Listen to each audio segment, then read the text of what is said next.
for the masses. Headline edition, July 8, 1947. The Army Air Forces has announced that a flying disc has been found and is now in the possession of the Army. If the game is rigged, change the game. Game changer. I occasionally think how quickly our differences worldwide would vanish if we were facing an alien threat from outside this world. This is Fade to Black with your host, Jimmy Church, on the Game Changer Radio Network and KGRA, the Global Radio Alliance. I need your help to get to the year 1985. You're listening to Fade to Black with Jimmy Church on the Game Changer Network. Good evening. Fade to Black. Bespoke radio for the masses. Yeah, man. How you doing? How you doing? Today's Thursday, December 16th, 2021. 350 days into the new year. Only 15 days left. Let's do this, man.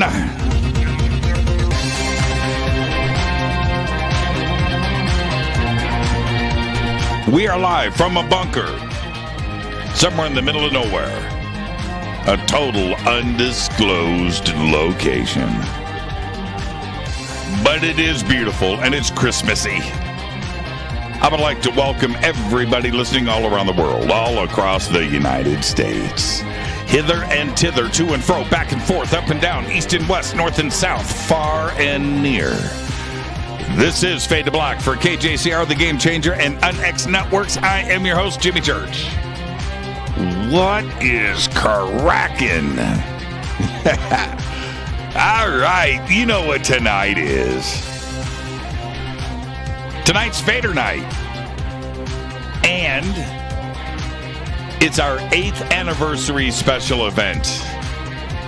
I mean, you know, it's going to be great. It's going to be fun. Okay, now, this is the deal, though. Oh, thank you, Kaz. That's really cool. And, man, Third Stone, PS Fader, you guys are coming in with the 8s. I love that stuff. And now, but here's the deal. I mean, we're going to have fun tonight, right? It's going to be great, right? Yeah, absolutely. Can you imagine 10? It's a big number. It's a big number. It's not that far away. So 10 will be 2000. Yeah, 23. Started in 13. Yeah. Wow. Yeah, that's crazy. Yeah, that's crazy town. That's crazy town. All right. I'm in a great mood. Got my River Moon coffee. Had a great show today with Christina Gomez. An amazing show last night with Rudy Sarzo. And last night for me was a very special night. And it just rocked. It just rocked. So anyway, no pun intended. And what a great week on the show. And just thank you. And here we are tonight. We're going to, let's just, I was talking to Race Hobbs earlier. I said, Race. I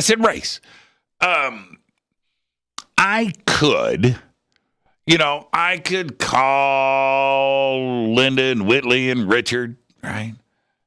And I just you know what I mean. I just go down the list and just have her. You know what? And that's just that's just ego-driven stuff. I mean, no. I want to hang out with the Fadernauts. That's what I want to do tonight. I mean, that's it. That's what we're going to do. So, I got a couple of surprises lined up. But other than that, it's just us. Okay. And yeah, I would like to squeeze in an AMA, and the AMA, look, we're going to sprinkle that throughout the show. So if you've got any AMAs. Ask me anything. Post it up in hashtag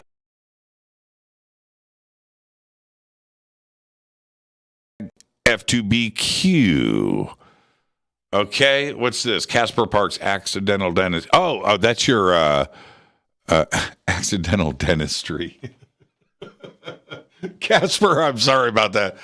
I mean, I meant to say destiny. Dentistry is what came out. Accidental dentistry. Casper, that might have been a better title for the book. Accidental dentistry is better. Oh, man. I feel like I'm drinking. I've got alcohol in here. We can do that, too. Okay. Where am I? Tonight is our 8th annual anniversary. 8th annual. Somebody help me. Somebody help me, please. I'm in a great mood. Tonight is our 8th anniversary special event, and it happens to fall on a fader night. It doesn't get any better than that. So, bottom of the hour, taking your phone calls, and it's just us hanging out. If you am a question, pop it up in hashtag F2BQ.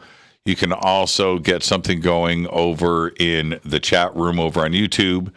And let's see, over on Facebook, we are on the Jimmy Church radio channel, right? Let me double check that. I'm gonna jump over. Man, I haven't done this. Oh, the guilt. Okay, so we're here, right? We're over on Facebook too, right? And yeah, there's that. Where are we now live?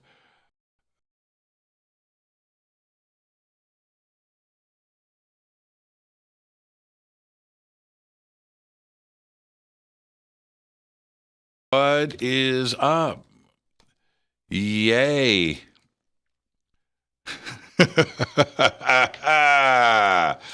Thank you, everybody, over on Facebook. So if you do have, post it up. I've got Facebook now. Facebook is up in front of me. I got to mute all of this stuff too as well. Oh, so you hit play. Okay, hold on for a second. I got to make sure that this doesn't go. Okay, so I got to mute this. Okay.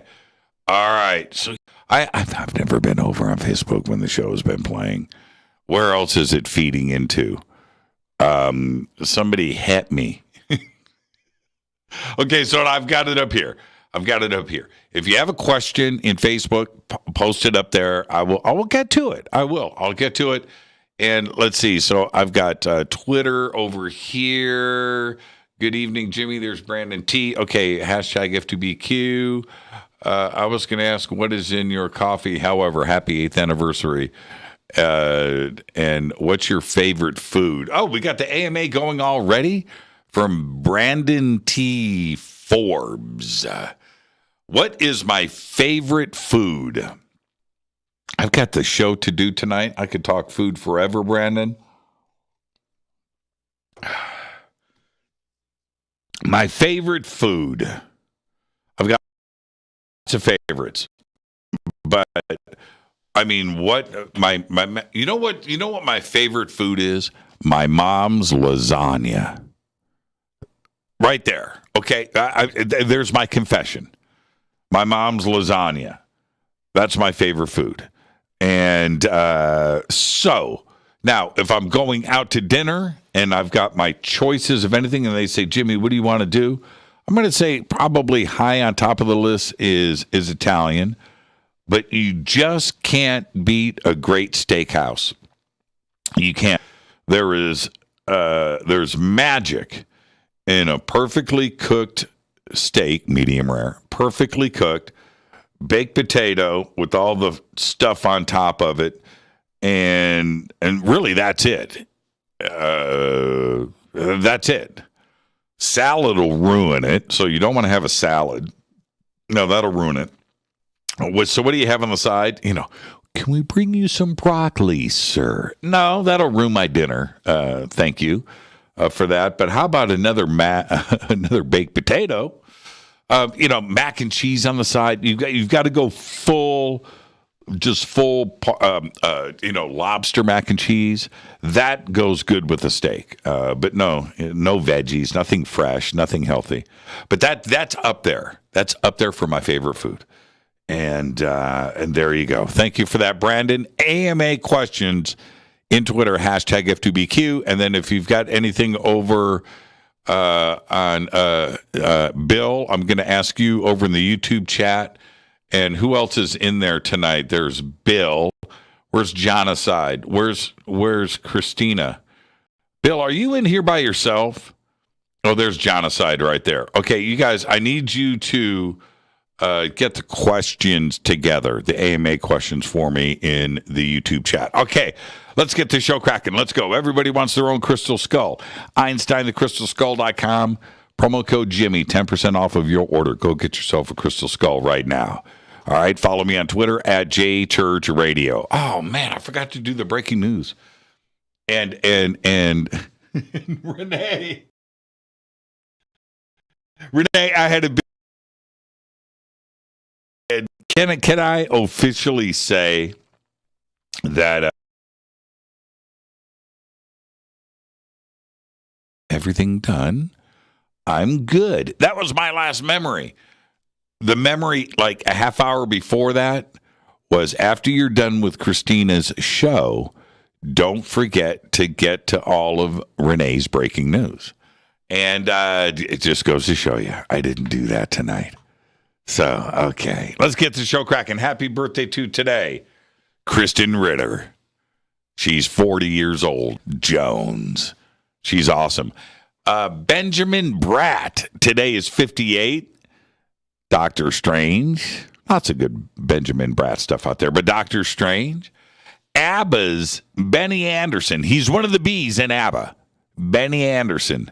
Today, 75 years old. And then we have a guitar god born on this day. Today.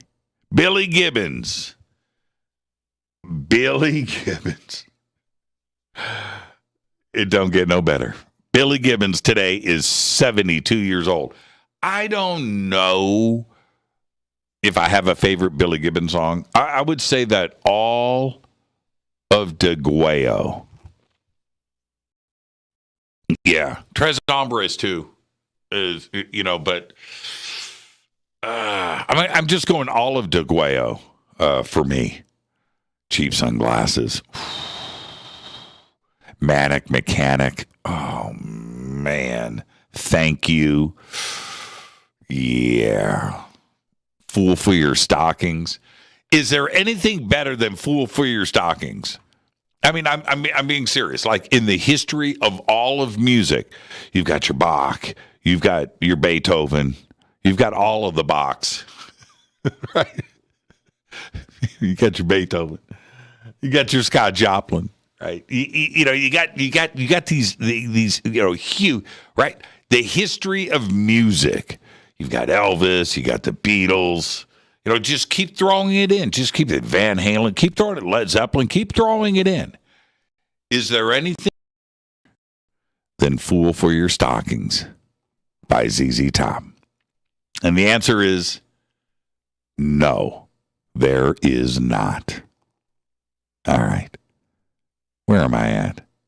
OG Fadernight Brad Harris today is 29 years old. How do you get to 6'6" by the age of 29? I mean, how's that possible? Well, Brad Harris did it.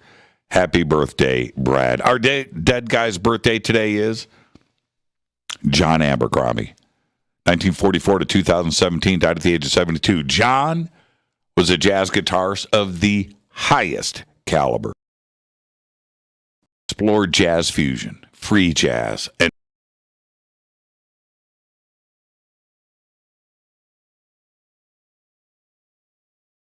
really done. His were and still are second to none. John Abercrombie. He never wanted the big stage. He never wanted the fame. He just wanted to make music. And he was one of the best to ever do it. 2017, John died of heart failure at Courtland Manor in New York at the age of 72. He's just incredible. Incredible guitar player. On this day in history, 1973, I forgot to do that. Let's see, Fader, I have to do that today. I didn't forget. I was just too busy. I was having Christine Gomez heart attacks, having to do her show, and did a bunch of other stuff this morning. And yeah, it was just like one of those days. And I was just excited. And then, you know what else I did today? I talked about this before I move on. I talked about this a couple of weeks ago, and I went by the supermarket, and a couple of weeks ago, and I'm in there. It was Thanksgiving, and it was right before Thanksgiving, and I'm rolling through, and I smell, the deli, and I smell turkey, and not only turkey, but I smelled cranberry sauce. Now, how is it possible in a supermarket to have cranberry sauce wafting through the room? I ask you, how's that possible? And I smelled it. And I stopped and I went by the and right there, man, they had mashed potatoes and gravy. They had the cranberry sauce. They had stuffing. They had the turkey, and so I'm driving, and I thought about that. So went in and I pushed I didn't have a cart. I had one of those baskets, and I stepped up, and there it was. Well, no turkey, but they had mashed potatoes and gravy, cranberry sauce with orange cranberry sauce. I'm okay with that, by the way. And stuffing, no turkey. And I said, I'm going to take all of those, and then I want those chicken strips. I'm not making this up, man. Oh. And then I came home. Now, I was out. I had to do a bunch of things this morning and out getting business done. And I couldn't wait. I'm driving, thinking about cranberry sauce and mashed potatoes. Just and kicked down the garage door and came in and I'm fixing up a plate as fast as I can get it done.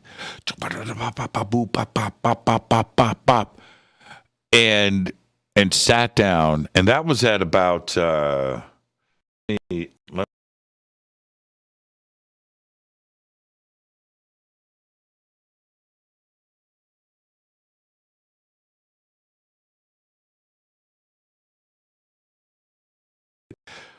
here's the good news. So then I did Christina's show, which takes a couple hours. That wrapped at 4. And then I had other stuff to get to, and nothing got done for Fade to Black. Nothing. I barely made it in here. I thought about it all day, but I was just really busy. All right, River Moon Coffee. Yeah. Oh, before I get started.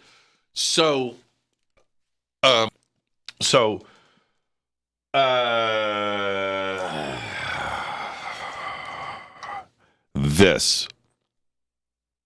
All right. So what is this, Jimmy? I don't recognize what this is. What could this be? Right? Well, this is from Deb from Modesto. Thank you, Deb. And this is a Patriot survival flashlight. So a couple of things, and then I got to run. It's got a USB charger right here, so you can charge your USB devices. It's also USB chargeable and rechargeable, and so there's that part.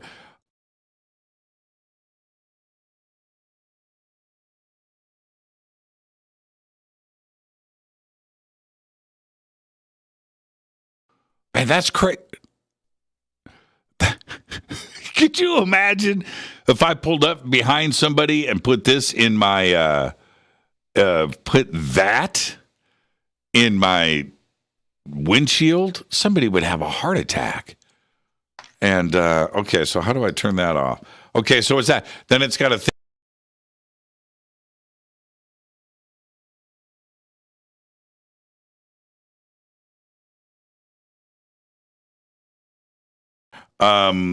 It's okay. How do I turn? Oh, there's the flashlight part. Man, everything here is like, let's pull somebody over. Got a magnet. That's actually pretty cool. But this is a really nice flashlight. You know, and I got to say, especially if I need to pull somebody over and rob them and steal their car, I can do that. I get somebody to pull over. Really cool flashlight. I mean, it's and thank you for that, Deb. All right. So, it is the Christmas season. And tonight is our eighth anniversary special event. And I'm going to spend it with all of you Fadernauts. And so putting that part aside, okay, what's going on here? I got to do this. I have got the show playing here. Okay, let's turn that down. It's the Christmas season, and we have a lot of new listeners that join the show every single day for the first time, right? And no telling how many are new, like over the last year or two, 100,000, 200,000, I don't know. You know, but I thought that I would talk about green chrome balls. And there's a reason, because it's the holiday season. And I love talking about green chrome balls during Christmas. And there are those out there that have never heard about green chrome balls. So I want to do that tonight before we get to the phone calls and celebrate the green chrome ball story. Now, it goes down like this. I think it was 2014, 2015. We're at a Joshua Tree. And does anybody know if Contact in the Desert is happening this year? I haven't heard a thing. I mean, you would think that I would know first. I haven't heard anything. So I'm throwing that out there. So we're out at Joshua Tree. And somebody, we're on this cliff, we're doing a night watch, sky watch thing. And somebody tapped me on my shoulder and said, "Hey, church, what's that over there?" And I look, and I could see the silhouette from the mountains. And right, you know, it's low, and there's this green chrome ball like came out from the side. I could see the silhouette of the mountain here. It's a mountain, it's a hill, but anyway, and it's going this way, and I guess that would be going from where Joshua Tree is. That I think it might be going east. I don't know. I'm a little disoriented. No, the cliff, it would be going north. And and so I get the night vision and I'm looking at it, and now I can see it is, well, everything is green in the night vision goggles, but looking at it with the naked eye, it was green against the black sky. It's green. Looking at it, and I could see like a shiny side, and it's low, and it's scooting, you know, it's going pretty fast, and it's low to the ground. I don't know. Quarter mile off of the ground, not very high, and it's going north, right across the hilltops, and everybody's screaming and they're pointing the lasers at it. And when the lasers are crossing this thing, the lasers are sparkling, so it's a solid object. It's not like a light. And this thing, I watched it for about 5, 6, 7 minutes. We all did. A couple of hundred people out there, and we're all screaming.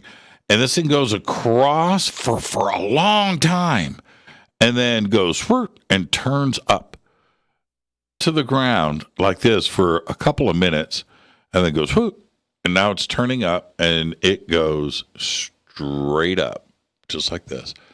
And that took a couple of minutes. This green chrome ball, and it's going up and screaming, and then it eventually just turned into a little dot of light. And I've got the night vision, and it stopped up in the sky, and I could see it next to another star, and I could see that it was slightly moving, and and everybody's looking. I'm looking, we're all looking at it, and then it goes.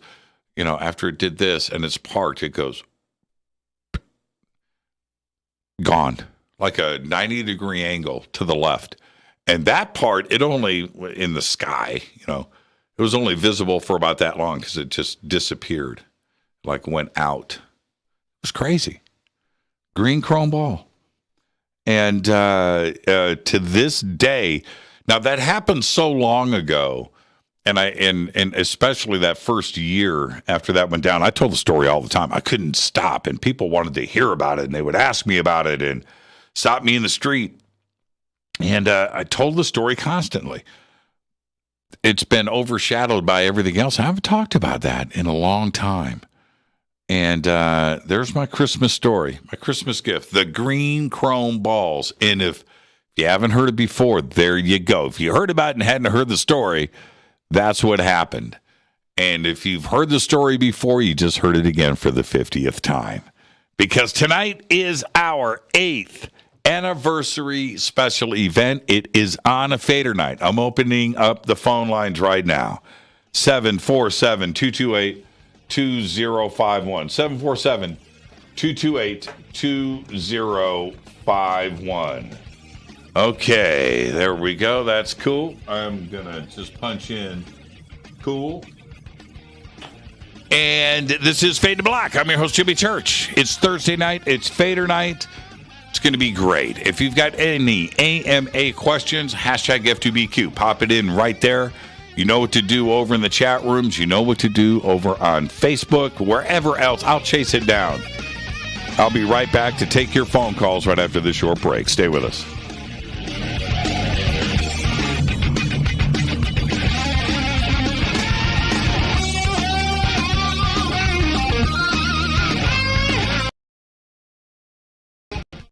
This is Nicole Church, daughter of you-know-who, and you're listening to Fade to Black on JimmyChurchRadio.com and the Game Changer Network. You're listening to Jimmy Church and Fade to Black on the X.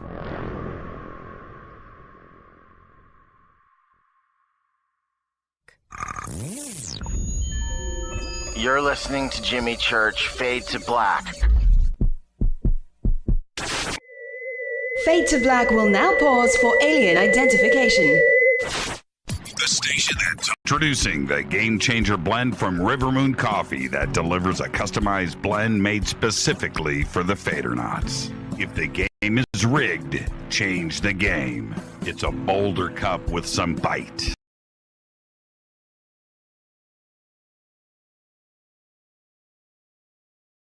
Slightly lighter and milder, but it's still dark. With wild notes of pecans and chocolate with a rich, balanced, full-bodied cup that is roasted to perfection for a great coffee to start your day, as an after-dinner coffee or anywhere in between. Artisan, small batch roasted to perfection. USDA certified organic, all River Moon coffee is freshly roasted and packaged in the USA. Just go to rivermooncoffee.com or click on the banners over F2B Blend for 15% off of your order today. rivermooncoffee.com. This is the only way forward. This is Fade to Black. Make contact. This is Jimmy Church of Fade to Black, and you can get our podcast for just $2 per month. All you have to do is click on the podcast banner over at jimmychurchradio.com. Hi, folks. It's troubling times, and fear is pushing emotions, which in turn pushes health the wrong direction. Do you ever get an ache because life is uneasy? Try Life Change Tea at getthetea.com. Life Change Tea works on your digestive tract, helping to move food through quicker and comfortably so your health is spot on. Life Change Tea may not help with world issues, but it will help with your digestive issues. A glass a day helps keep the intruders away. So, change your life today. Log on to getthet.com. That's getthet.com. If your health game is off, get on by ordering Life Change Tea. Getthet.com. And while you're on our site, look around at the great non-GMO organic supplements. And if you're a sales shopper, go to our specials page and see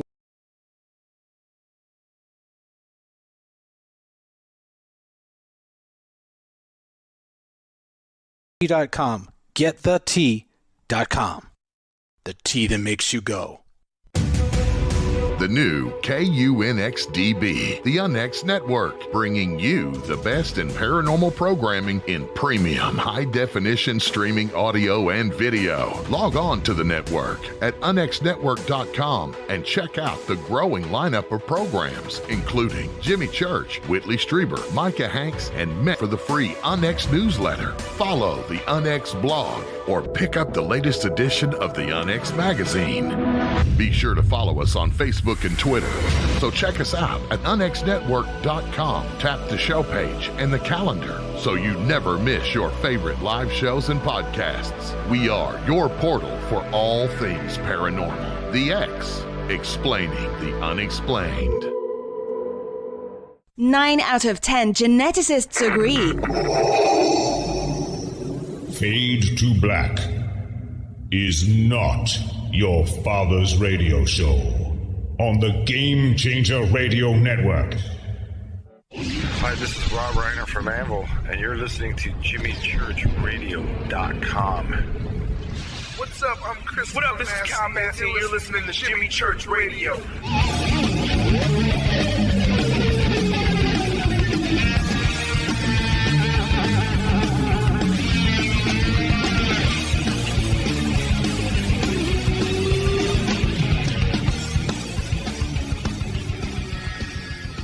All right, welcome back. Fade to Black. I am your host, Jimmy Church. Yeah. It's Fadernight. It's Thursday night. It's Fadernight. And it's also our 8th anniversary. And I'm going to kick things off with saying this. Thank you to all of you. I am humbled and honored every single day that I come on the air and hang out with all of you. And we all have a busy life, and we all have things that we need to do and get done. And there is a simple fact here that needs to be recognized. You choose to spend 3 hours of your day with me right here. And thank you. Thank you. I am humbled by that. So thank you. It's a miracle of life that we have been on the air for this long, and nothing but growth and happiness and things with this wonderful audience. So from me, from the bottom of my heart to all of you, thank you so much. All right. And with that, I've got lots of calls on hold. I get it, 747-228-2051. But I just wanted to kick things off tonight with a little drive-by from Race Hobbs. Race, how you doing, my brother? Jimmy Church. Here we go with this damn echo again. We start the show. Yeah. It does every time. Yeah. Every time. And then it goes away, and then we're branding. Listen, happy annual anniversary. Annual. It's contagious. Man. It's contagious. What's up, man? You've been doing it for 8 years. I've been there for this ride for you for over 7 of it. Mm-hmm. And it never gets easier. Talk about food. Not one damn bit. Man. You know what? and so Race and I earlier today talked. We talked about food. Did we talk about UFOs today? No. Did we talk about ghosts today? Did we talk about Bigfoot today? No, we talked about food. We're in the midst of the season, man. Right? We're in the midst of the season. I said to Race today.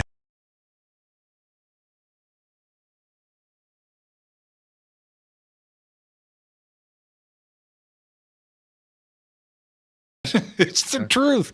And every time you say that, inside, I'm telling myself,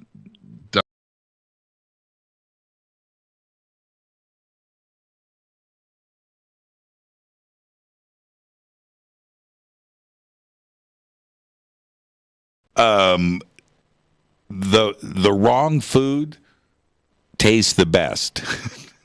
That's it. That's it. That's it. Do you remember when Paris Hilton was doing those Carl's Jr. commercials? Oh God, yeah. You remember that? Hardee's.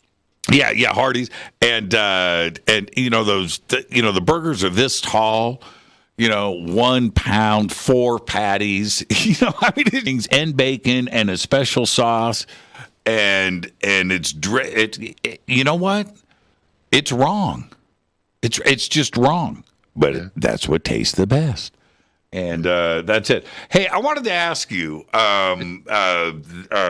Let's go off.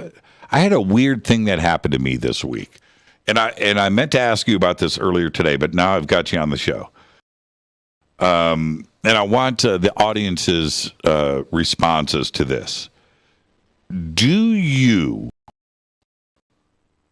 subconsciously, always put your first sock on the same foot? My right foot. Yep. Yeah, I'm left. And so this is what I noticed this week. So it took me 58 years to stop and see what was going on. So I put on my socks, left foot first, then my right. But then when I put on my shoes, I put shoe on and then go to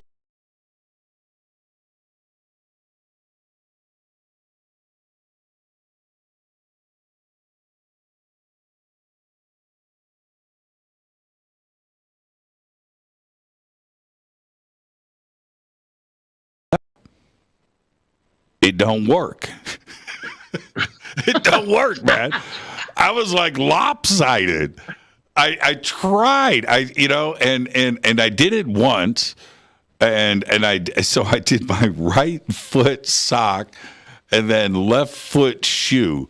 Dude, I stood up and I couldn't walk. Couldn't get across the room. And I tried to do it again today.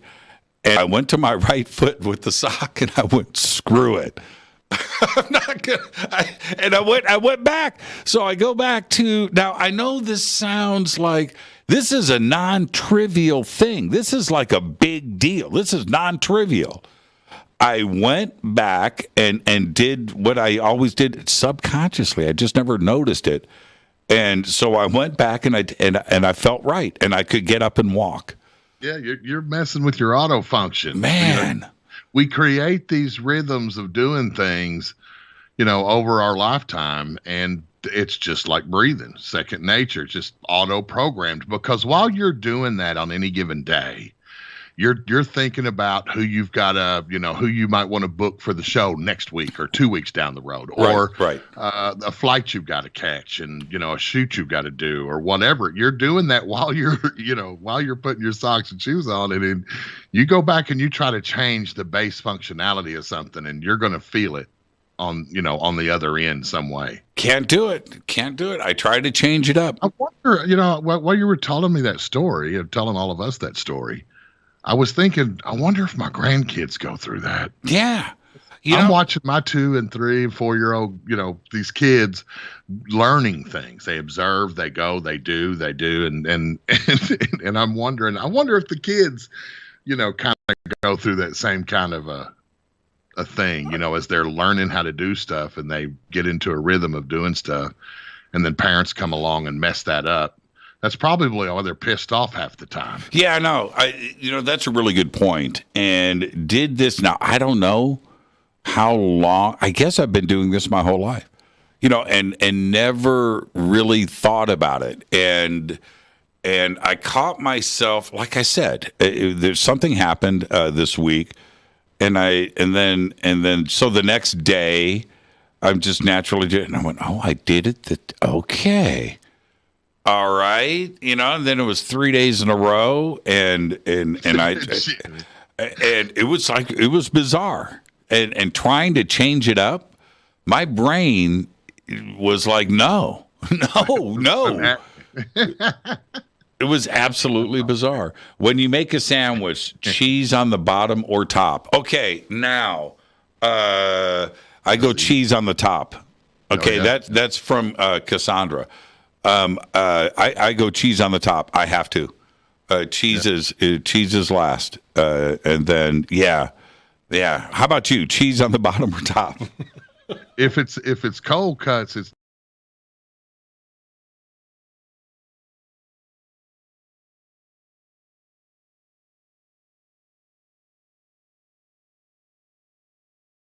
Oh, is that right? Yeah. You betcha. Okay, well, with a burger or chicken breast, no, I melt the cheese on the top of the burger. Yeah, that's what I'm talking about. I put it on there before I even pull it off the grill. It's melting on the grill with it. Oh, I see what you're saying. Yeah, but a cold sandwich. But, when I have a cold cut sandwich, it really doesn't matter too much to me. I just don't want the thing to fall apart. Do you know what lettuce and the tomato and all is all. Right. I started this a long time ago. This is in my 20s. Okay. I only do one cheese on my sandwiches, Swiss. That's it? Yeah. Burgers, I'm cool with American cheese, 100%. There's no question about it. Grilled cheese There's sandwich. A lot of people that don't even consider American cheese. Yeah, well, they're not Americans, so that's you're talking about. You're talking about somebody that is not American. Yeah, that's it. Yeah, that's it. Swiss is good though, but provolone I think is my favorite. Yeah, provolone's good. Years, like I would have never had it when I was younger. Yeah, but now love provolone. Yeah, provolone on an Italian sandwich or meatball sandwich. Yeah, I'm with you on that. But if I am doing roast beef or turkey or ham, a cold cut sandwich, like that. No, I only do Swiss. That's it. Yep. And I don't know why. Okay, now I've got another great question, and thank you, Race, for jumping in tonight and stuff. Talking about food. Let's talk about food. Okay, so here we go. This is another AMA question. This is from Anna. Anna says, if you were forced to time travel back to the caveman days and could only bring one item with you, what would it be? And you know what? That's an easy answer. You know what I would bring? What would you bring? A case of Bic lighters. That's what I would bring. A case of Bic lighters. And I would be a god. I would be a god. They would worship me. And my Bic lighter. Maybe bring a whole drilling rig for gas well. Yeah, but just tap into a big gas pocket. Yeah. Make bombs and lighters and all kinds of stuff from that. Okay. So I threw you off with my Bic. That's what I would take. I would take a case of Bic lighters. Well, fire. Fire. So I could cook whatever they wanted to bring. Right, whatever it is that they wanted, the fresh kill, I could impress everybody, and maybe eventually figure out how to make marshmallows. But anyway, I would do. I would take a case of Bic lighters. So if you had a time machine, caveman days, what's the one thing you would take with you?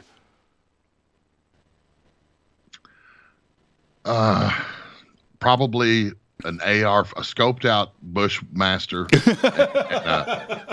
and about 6 million rounds. Oh man! Swiss Army knife. And you would be a god. You would be a god.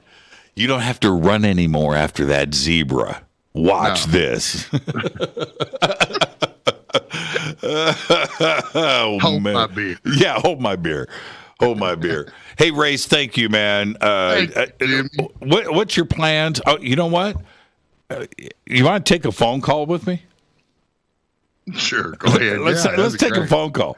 Let's take a phone call. I want you, Race. I want you to say, hey, give me the Hobbs pipes. Hi, you're live on Fade to Black. Who's calling? You ready? Yeah. Go. Hi, you're live on Fade to Black. Who's calling?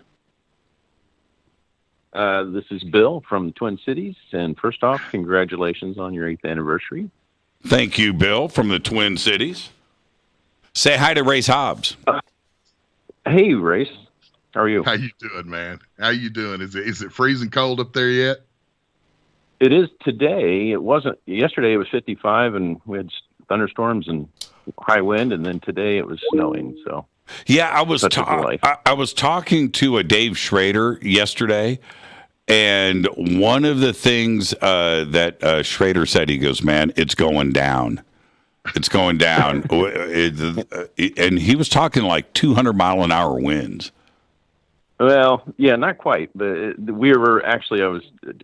Three of our kids are in Iowa, and we were telling them yesterday that it was more exciting than watching Netflix to watch the Iowa weather guys as they were tracking the tornadoes. And yeah, they were hitting 100. That's for sure. So. Wow! Crazy weather, just crazy weather. Wow! And I have got to let's see here. I've got to fix my sound devices here.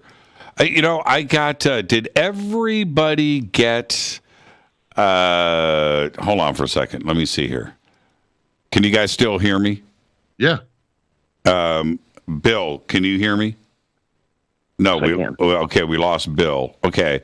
No, I'm here. Oh, okay. No, it's okay. I'm now, can you hear me now? Bill. Yes. You can hear me. Yes. Okay. I had to get rid of the ringtones that are coming in. I got the Windows 11 update notification. Did you guys get that yet?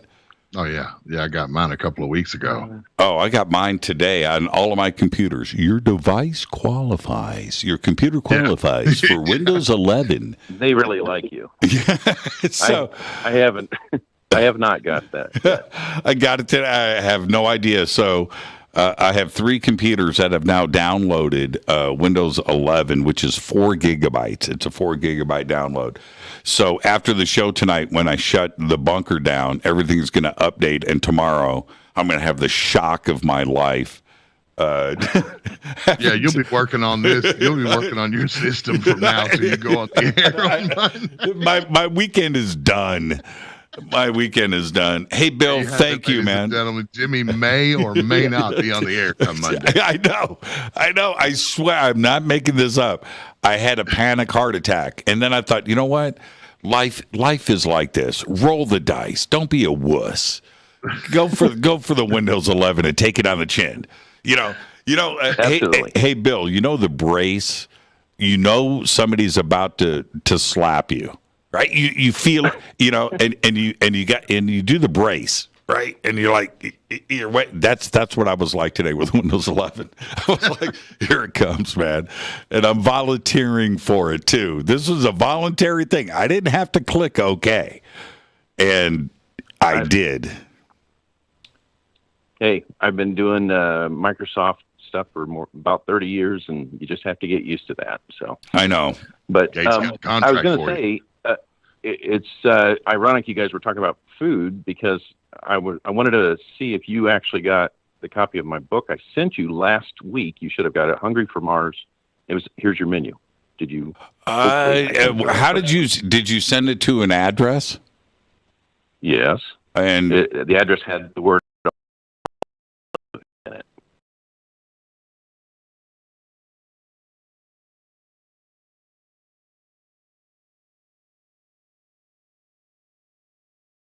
So George Norrie is like, oh, this is cool.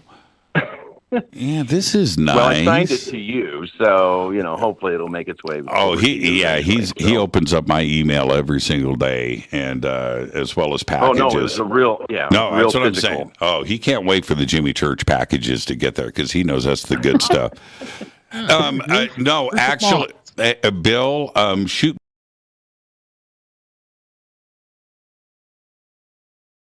Actual secret address. Okay. All right. Will do. Fair enough. Absolutely. And real quick, the cheese, absolutely on top. And maybe to start this off, it's an old ghost story. But when I lived in Des Moines while I was going to school years ago, I lived in this really old house on the second floor with a couple of other college guys, and I was making my lunch one morning. And I'd gotten the cheese out of the fridge and put it on the bread as I was making a sandwich, and my Pop-Tarts popped up. And so I spun to the right, literally like 3 feet away, pulled the Pop-Tart out and put it on a little plate thing and turned back to that little dinky table that was right there behind me. And the cheese was now stuck to the table. Oh, no. Can I tell a Pop-Tart story? I'll keep this brief. I'm going to keep this brief. But then in Pulp Fiction, when Bruce Willis kills John Travolta, and he goes in, he's a hitman, right? So he goes into this apartment. He doesn't know that John Travolta is in the bathroom. And Bruce Willis has got this like Uzi with this foot-long silencer on it, and he puts it on the countertop because he opens up the cabinet and he sees a box of Pop-Tarts there. So he puts the submachine gun down. To his right, he's standing at the counter. To his right is the bathroom door, but the bathroom door is closed. And he opens up the box of Pop-Tarts, takes the Pop-Tarts out, and he opens them, the tinfoil wrap on Pop-Tarts, like a professional. And it's how he opens them and takes the Pop-Tarts out, puts them in the toaster, it fires it up, and at that moment, John Travolta opens up the bathroom door. Bruce Willis takes his submachine gun, spins around, and then the Pop-Tarts fire up, right? The toaster, right? They pop out. And then he unloads a clip into John Travolta, and John Travolta falls back into the shower. But that's not my point. I now open my Pop-Tarts like Bruce Willis. Every time I open up Pop-Tarts, I think I'm Bruce Willis. And I go through the same motion, man. It's like this weird thing. And I think of Pulp Fiction every single time. So I want everybody, I encourage you to go and watch that scene with Bruce Willis opening those Pop-Tarts and tell me that you don't open up Pop-Tarts for the rest of your life the same way. And that's my Pop-Tart story. Hey, Bill, stay warm up there in the Twin Cities, man. Thank you for the phone call. And thank you for being a part of this family, man. And happy holidays. Thanks. Have a good night. Yeah, you too, man. And I'm serious, Race.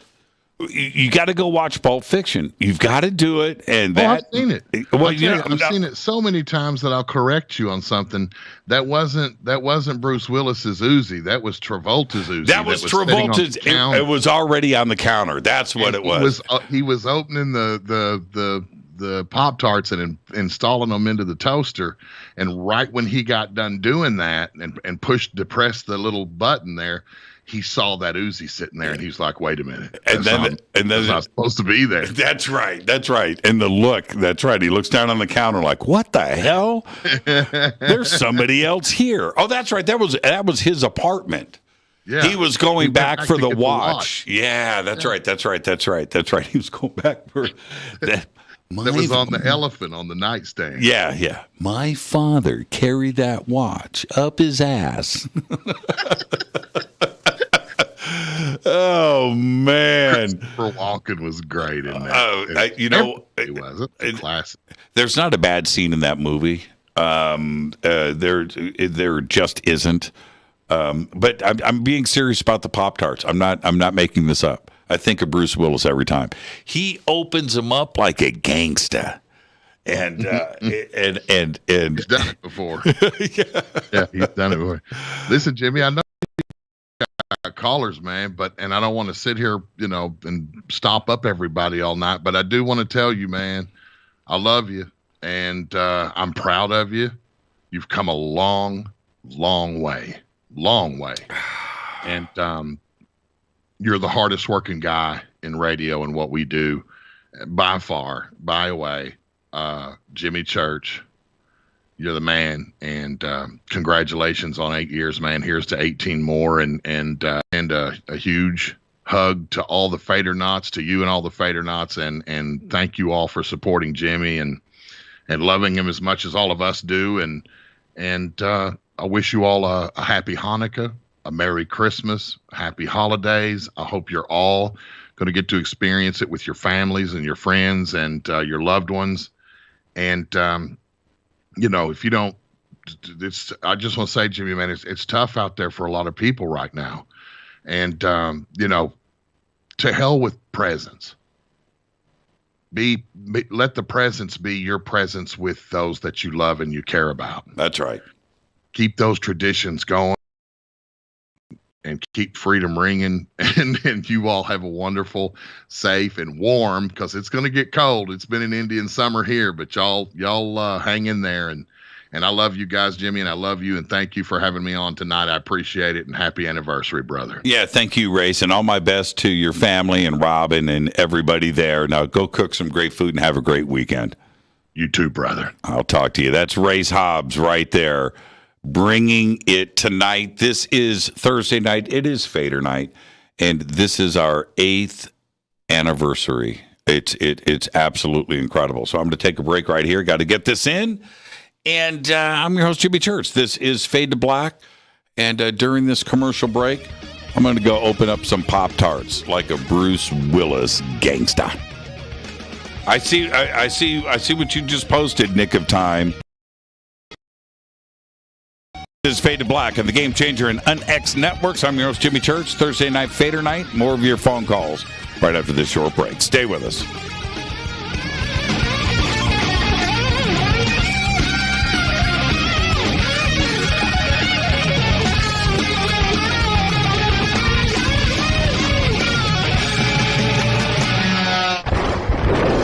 This is Fade to Black with Jimmy Church on the Game Changer Radio Network. Your 1 million gigawatt paranormal powerhouse, KUNX-DB, VX. This is Billy Carson with Forbidden Knowledge TV has just reached its 1-year anniversary. That's right, 1 year. And as a show of appreciation, we are giving all new subscribers a free 30-day trial of ForbiddenKnowledge.tv. That's 30 days to binge watch thousands of movies, documentaries, conferences, workshops, lectures, yoga classes, meditation courses, and so much more. So log on to ForbiddenKnowledge.tv from your computer or mobile device, or get the Forbidden Knowledge TV app on Apple TV, Roku, Amazon, iTunes, or Google Play today and use coupon code 30daysfree. That's coupon code 30daysfree on ForbiddenKnowledge.tv today. Because you never got that pony you always wanted. Damn it. Jimmy Church and Fade to Black on the Game Changer Network. Listen, I know, and you know, that you've always wanted your first crystal skull. Or maybe you're a collector just like me, but you just don't know where to go to find the real thing.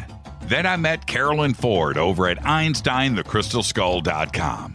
Carolyn is the guardian of Einstein, one of the most respected ancient crystal skulls in the world. Unique skulls have been imprinted sitting with Einstein in his sacred lodge and are carved from the finest gemstone and materials. Imprinting is the process of receiving the ancient wisdom from the master skull or master computer.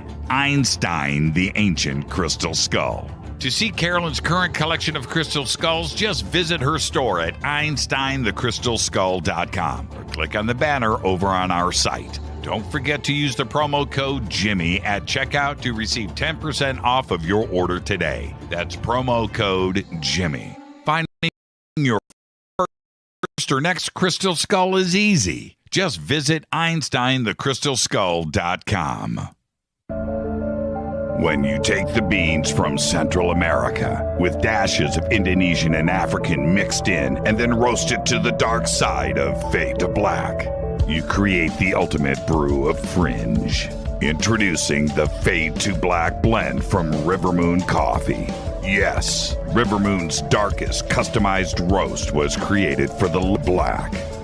The alchemy of masterful roasting and smoking the beans is in every sip of this full-bodied, dark Java. I need my coffee dark, deep, with distinct bittersweet chocolate highlights, just like the bunker. Leaning further into the darkness of the roast is Fade to Black blend from Rivermoon Coffee. Just click on the banner at jimmychurchradio.com and use the promo code F2B Blend for 15% off of your order today. Hello, I'm Katie, and you're listening to my main man, Jimmy Church, on jimmychurchradio.com. Hi, this is Race Hobbs here, repping the planet, and you're listening to my good friend, Jimmy Church, Fade to Black. This is Toby Kebbell. You're listening to jimmychurchradio.com. Don't hurt me, Jimmy. I'm only little. Hey, I'm Adrian Grenier. And this is Ari Gold. We're the Honey Brothers. We are also Honey Brothers. Hey, I'm Adrian Grenier. And I'm Ari Gold. We're the Honey Brothers. And you're listening to Jimmy Church. The Revolution. This is Jimmy Church of Fade to Black, and you can become an official Fadernight by just going to our membership section at jimmychurchradio.com. Hello, this is Serena Wright Taylor from Conscious Life Expo, and you're listening to Fade to Black with Jimmy Church, who holds the Lucky Pony record for the best astrological chart since 1963. True story. This is Micah Hanks of the Gralien Report, and you're listening to Jimmy Church on Fade to Black.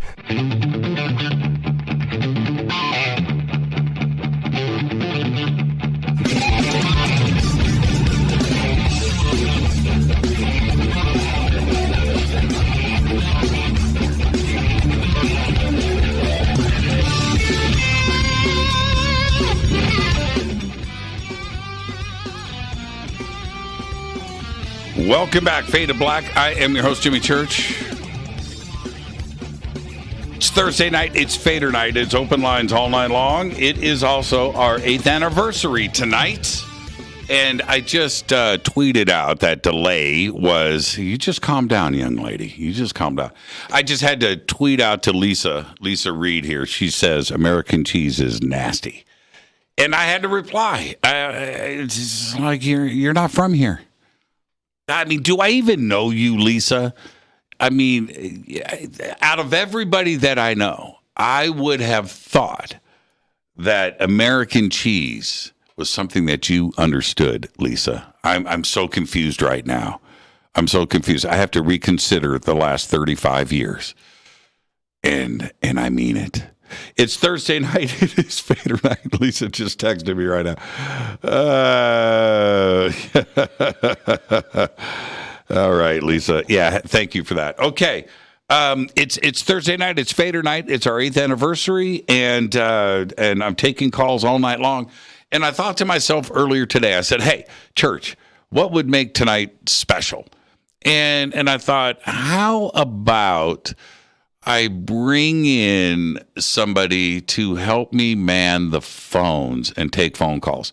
So I said, hey, how about Christina Gomez? Christina, how you doing?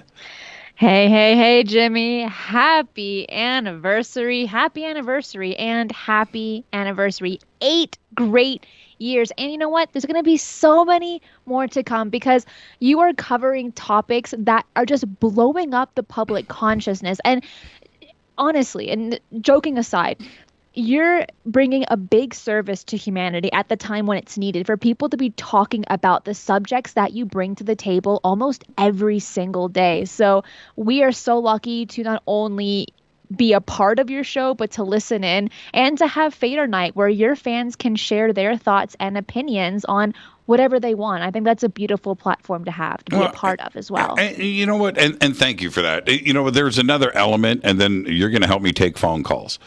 There's another part to this, and even before the pandemic, in the last couple of years, but I did this before that, which is, I wanted this show to be an escape for me, where I could escape the world, get away from the madness, and just come in here and talk about everything else but the crazy stuff. Is that possible to do? And I think that most of the audience resonated with that, where they come in and they're not getting drama on the show. They're learning. There's the drama of learning, but they don't have to think about the madness of the world, right? And that's what makes the show special for me, because I sign off each night, then I have to go face the world. But at least for the 3 hours, on the air, I'm not dealing with any of that. So, and thank you for that. And, you've been doing great.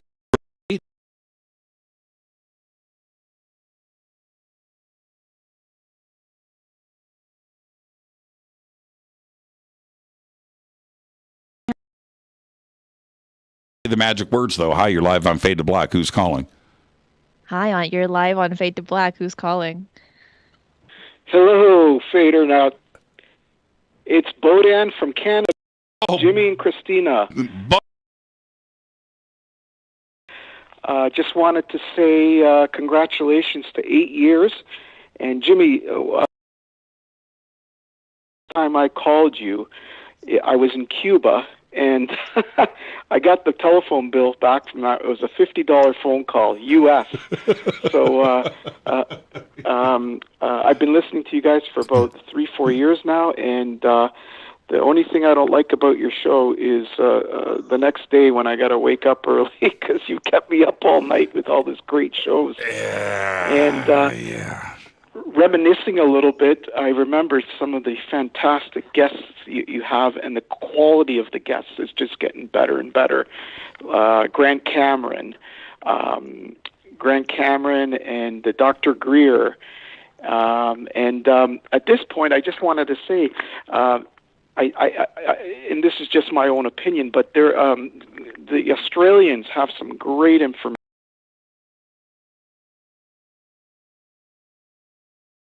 Rodwell, I don't know if you heard about her. She's great. Paul Wallace. Yeah. So I'm hoping you can get one of these guys on the show one time. Yeah, and I can get them both on. Mary is wonderful. She's just great. Christina, have you done a show with Mary Rodwell? Not yet. That sounds exciting. And hi there, Bodan. Good to hear from you from Canada. Hi, welcome.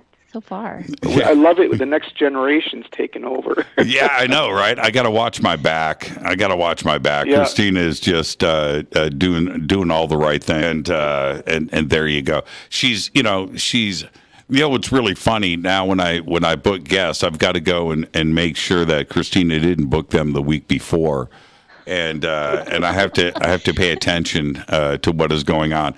Now I'm calling guests, and I'm going, would you like to be on the show? No, not really. I was on Christina's last week, so I'm kind of good. I'm kind of good, church. I'm kind of busy. But, yeah, you're right about that, Bodan. And it's been great. Not only that, but, we've got to hang out. And having you fly in from Canada and just the conversations that we've had, just so special, man. And just thank you so much. Thank you very much. And just one quick thing. I know that it's a lot of people trying to call in, so I always try to be really quick and respectful of your time.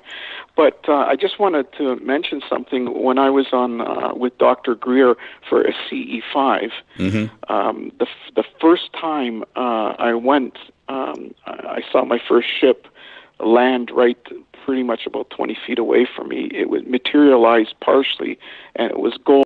Prior to that, Dr. Greer had a seminar at some university in Arizona.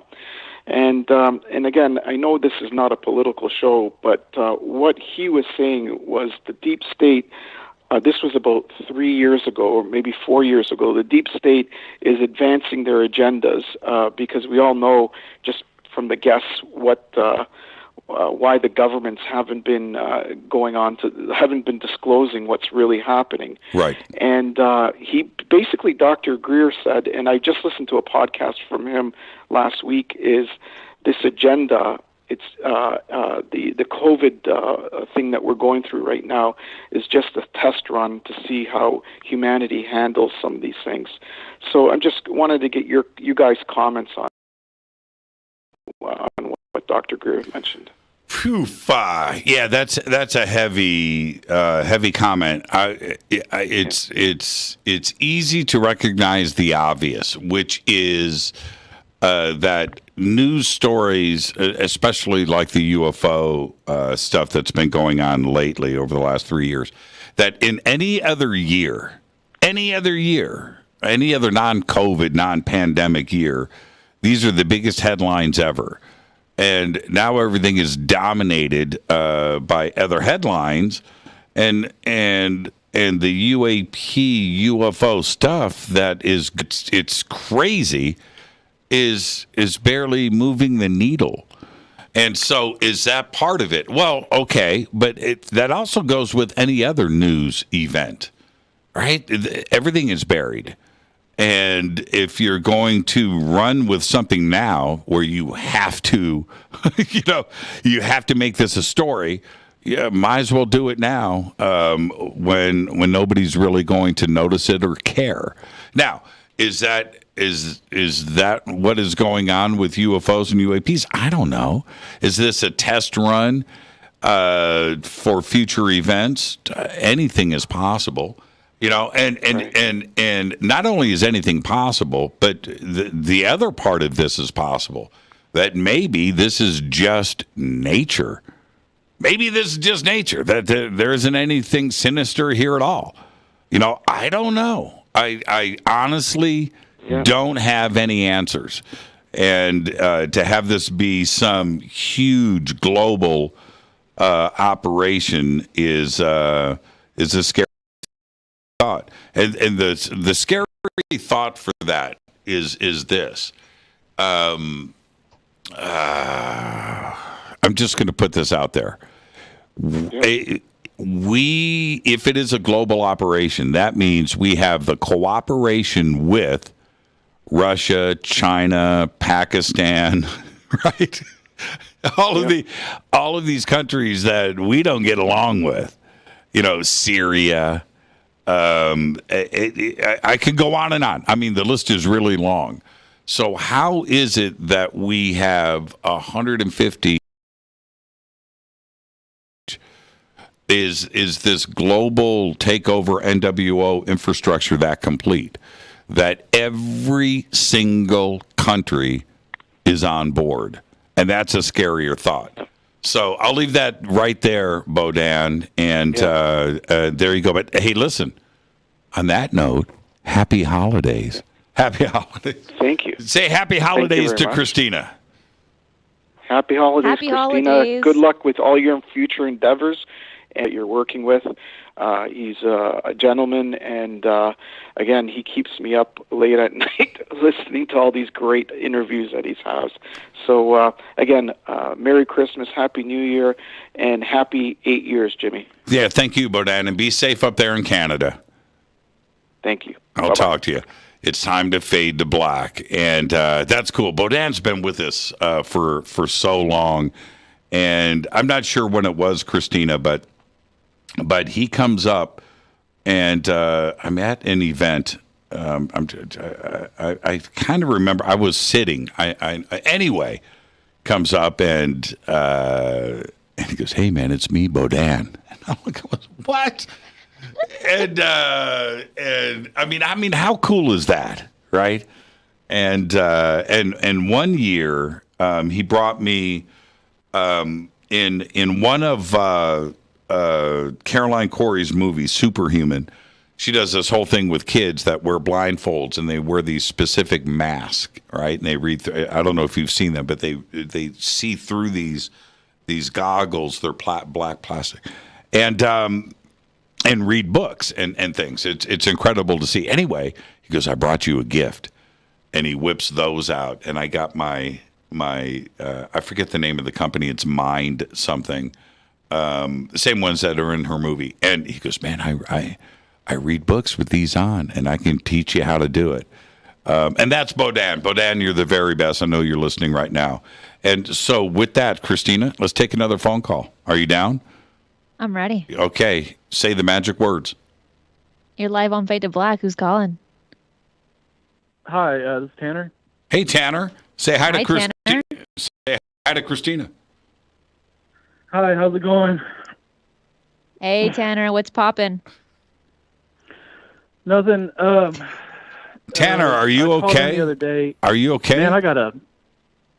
Yeah. Oh, I just stumbled over some shoes on the ground. Sorry. Right foot or left foot first? That's all I want to know. I don't know. But sorry about that. You wanted me to. You asked me. You said for me to call you back sometime. So I'm going to call back. But you remember the other night I called in and I was talking about how the commands of Moses were about harnessing primitive urges of the violent impulses in order to, as a bargaining mechanism, to bring in the rule of fundamental laws. Oh, wait. This is Tanner, New Jesus. Yeah. Oh, Christina, did you hear that show? I don't think so. Maybe not this section. Okay.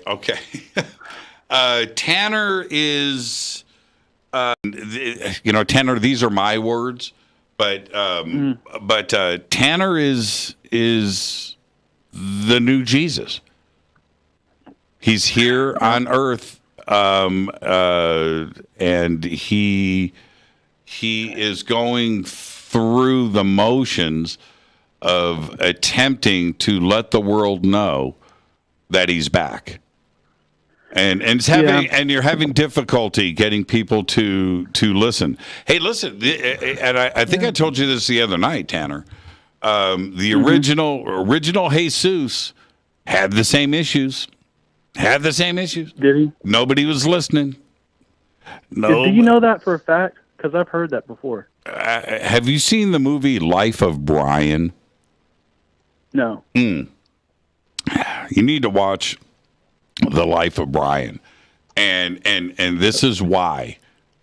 Brian, and now this goes down, Jesus is in the movie, right? And Jesus is doing his thing, and Brian is doing his thing and trying to get the movement started. And it's interesting to watch them both go through the struggles of nobody listening. Okay, I need to see that. Yeah, The Life of Brian. It's a historical documentary. Yes, I'm going to watch that. Absolutely. Okay. Yes, that's gonna be great for me. All right. So what I was saying was I'll just take you through it real quick again. So that was about harnessing primitive impulses to bring in the rule of law as a bargain or a baiting mechanism, I guess, whatever you want to say, with the subconscious. And so with Jesus Christ, then he had to go through a much more severe version of what he came to stop, because that was a way of subduing our willingness to proceed with those commands. And then Jesus introduced marriage certificates. So in Matthew 22:30, it says that at the resurrection there won't be any more husbands and wives, and we'll be like the angels in heaven. Basically, we're going to go on like these extraterrestrials. They're going to make sure our society doesn't collapse. We're going to keep going and evolving and all this. But so marriage is about the exercise of sexual dominion over one. It's another primitive impulse. So we're evolving out of that. So with one of the things that they did to put me through it was I had to see this woman, and she was doing a lot of real bizarre stuff. Like, I guess you could liken it to infidelity or something like this. But I almost like had to be physically present and seeing all this stuff. And they took me through all this stuff, and it would take me forever to explain to you every little thing that they did. But one of the things they did was on December the 5th, and I have text messages because I texted somebody about this immediately after on both incidents. On December the 5th of 2020, they showed me one woman who was going to end up getting pregnant from intercourse with another person, and then there was going to be another scenario with the other woman that occurred on the 14th, and I was in distress because they were screwing me really bad. It was not a fun experience, and it wasn't supposed to be. But on December the 14th, this happened again, and they said a son. I sent her a text message about, you better not let this happen. And I said I told her I was gonna commit suicide, but and I wasn't. I don't think I would have really done it, but I was pretty upset. And so that when that happened, she rolled over and said a son. So I, like, with tears in her eyes, she was all happy about it. Like, they just twisted the knife even further. Well, so the reason I'm telling you this is because in Revelations chapter 12, it talks about this woman, and so she's going to have a child, and it says that this dragon is waiting for the child to be born because he's going to inherit all the kingdoms of the world. And so they told me before that the dragon represents necessary evil. So, and then it says Michael rescues the baby, and he's taken away into the wilderness to be kept for 1,260 days. Hey, Tanner, I'm heading to a commercial, but listen, I'm trying to follow what you're saying, but I'm really getting lost and confused. I don't even. Okay, let me say this. Let me help you out here. If you are going to try to continue discussing this with the public, you need to figure out a way to simplify things, because everything that you just told me right now, I have no idea, right? And if I'm having issues with it, then so will everybody else. Just trying to understand. I'm not saying that I'm not on board. Just listen to this one part, though, okay? So December the 10th is the middle of those, falls right in between those dates. 9 months from that is August the 10th of 2021. 1,260 days from August the 10th of 2021 is the inauguration day of our next presidential election. So what they're saying is that my son would inherit the kingdoms of the world because it's not going to be like a real presidency. When I get in there, one of the first things they're going to have me do, and this is what the Beast of the Sea does, says, in the Old Testament, those who lead into captivity will be led into captivity. And they've instructed me, because of the drug war, to take these police and put them in jail. And if they've killed somebody during a drug raid or whatever, then they've got to die. And that's what that, with the military, with the use of the military, and the military, so that's why I'm trying to get right there. Whew, man, I have no idea how you've connected those dots. I have no idea. And I'm being kind, but B, I'm being honest. Yeah, I understand. I mean, that's fine. I love rabbit holes, but this one is getting beyond my scope of intelligence. It's beyond. Yeah. Wow. That's heavy. Well, thank you for lightening the spirits of the holiday season there, Tanner.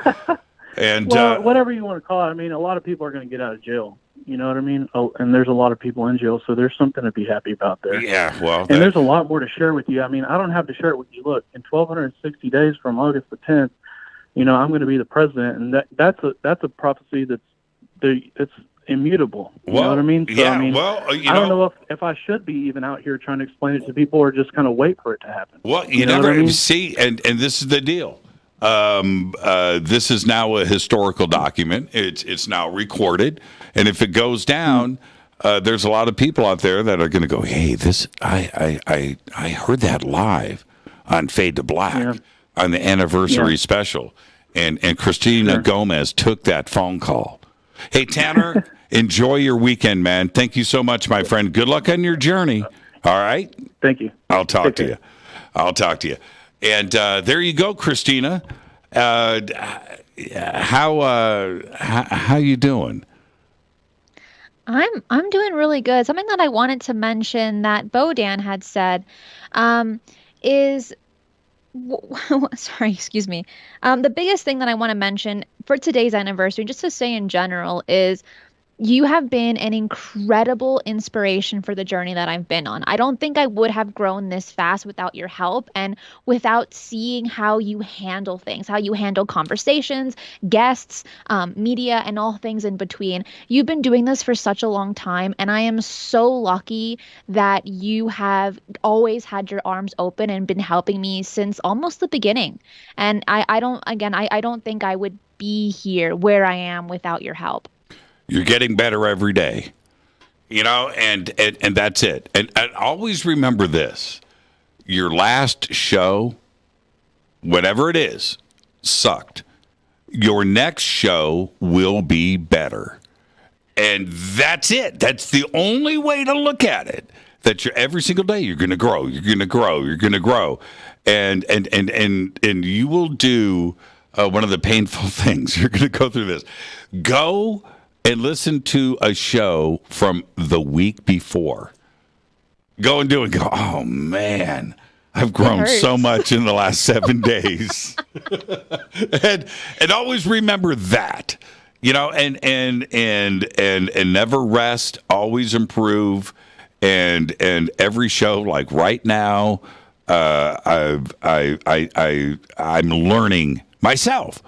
Right, and I know that if I can just get to Monday, I can do a better show than I'm doing right now, and that's it. And that's how you get through this game, young lady. Enjoy your weekend. I'll talk to you over the weekend. We've got a great Christmas show that we're going to do next Thursday. We sort of announced that today, and we're going to work on that because we're going to do. We're going to do Santa and UFOs next Thursday on Christina's was Santa show. A UFO? Was he an alien? Is he an alien? Hey, I'm just saying. I'm just saying. Rudolph, red nose, right? Whoa. Christina. The connections are there. Enjoy your weekend. Thank you so much, Christina. All the best and happy holidays. Thank you so much, Jimmy. With that, let's take our break right here. This is Fade to Black. I am your host, Jimmy Church. More of your phone calls are next. Thank you, Christina. Behave, be well. I'll talk to you tomorrow. This is Fade to Black. I'm your host, Jimmy Church. I'll be right back with more of your phone calls right after this short break. Stay with us.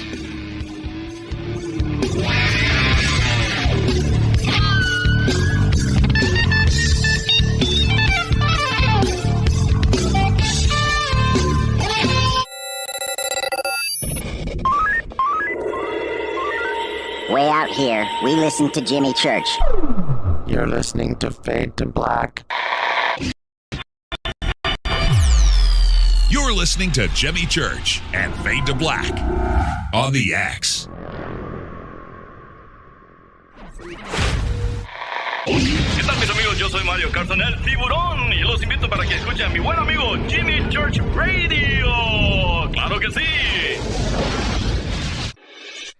This is Jimmy Church, and I personally invite you to the 2022 Conscious Life Expo this February 4th through the 7th, live at the LAX Hilton in Los Angeles, California. This year, we have the most exciting speakers, including Whitley Strieber, Adam Apollo, Billy Carson, Daryl Anka and Bashar, William Henry, Caroline Corey, Susan Slaughter, Daniel Brinkley, JJ and Desiree Hertog, Sarah Breskman Cosme, George Norrie, Gail Thackeray, and many, many more. I will be hosting all weekend long, including the keynote Ancient Secrets panel on Friday night, 5 vendor and exhibit halls, 3 floors of speakers, panels, and celebration. This is the biggest event of the year, and early bird passes are available now. Just go to ConsciousLifeExpo.com for the schedule, speakers, and information. That's ConsciousLifeExpo.com.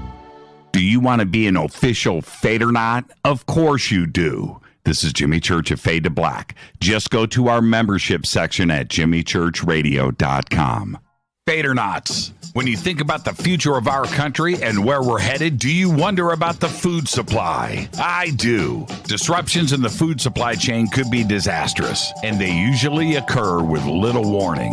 That's why the smartest thing you can do today is to stockpile emergency food, water, and other essentials. I personally recommend My Patriot Supply. They're the nation's largest emergency preparedness company, serving millions of customers for more than a decade. In fact, they're the only source my family trusts for our preparedness plan. You should too.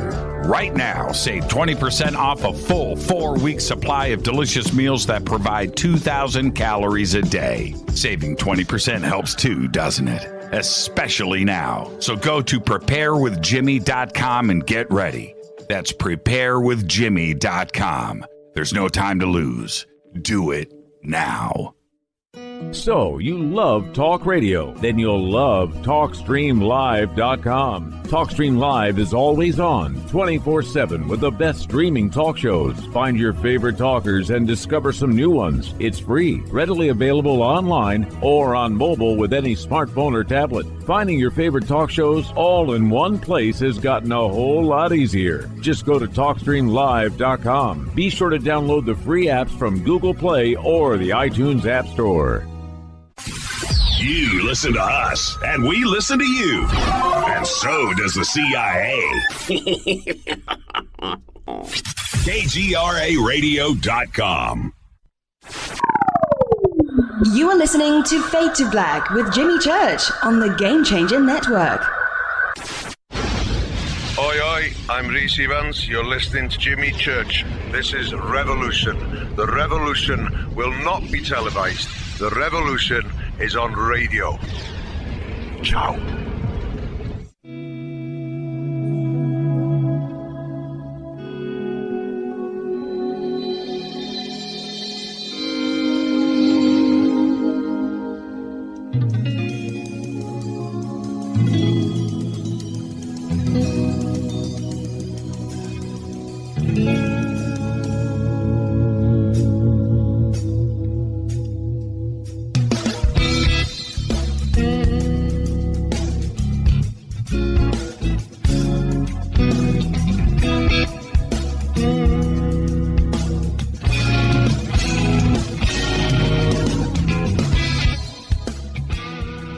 Welcome back.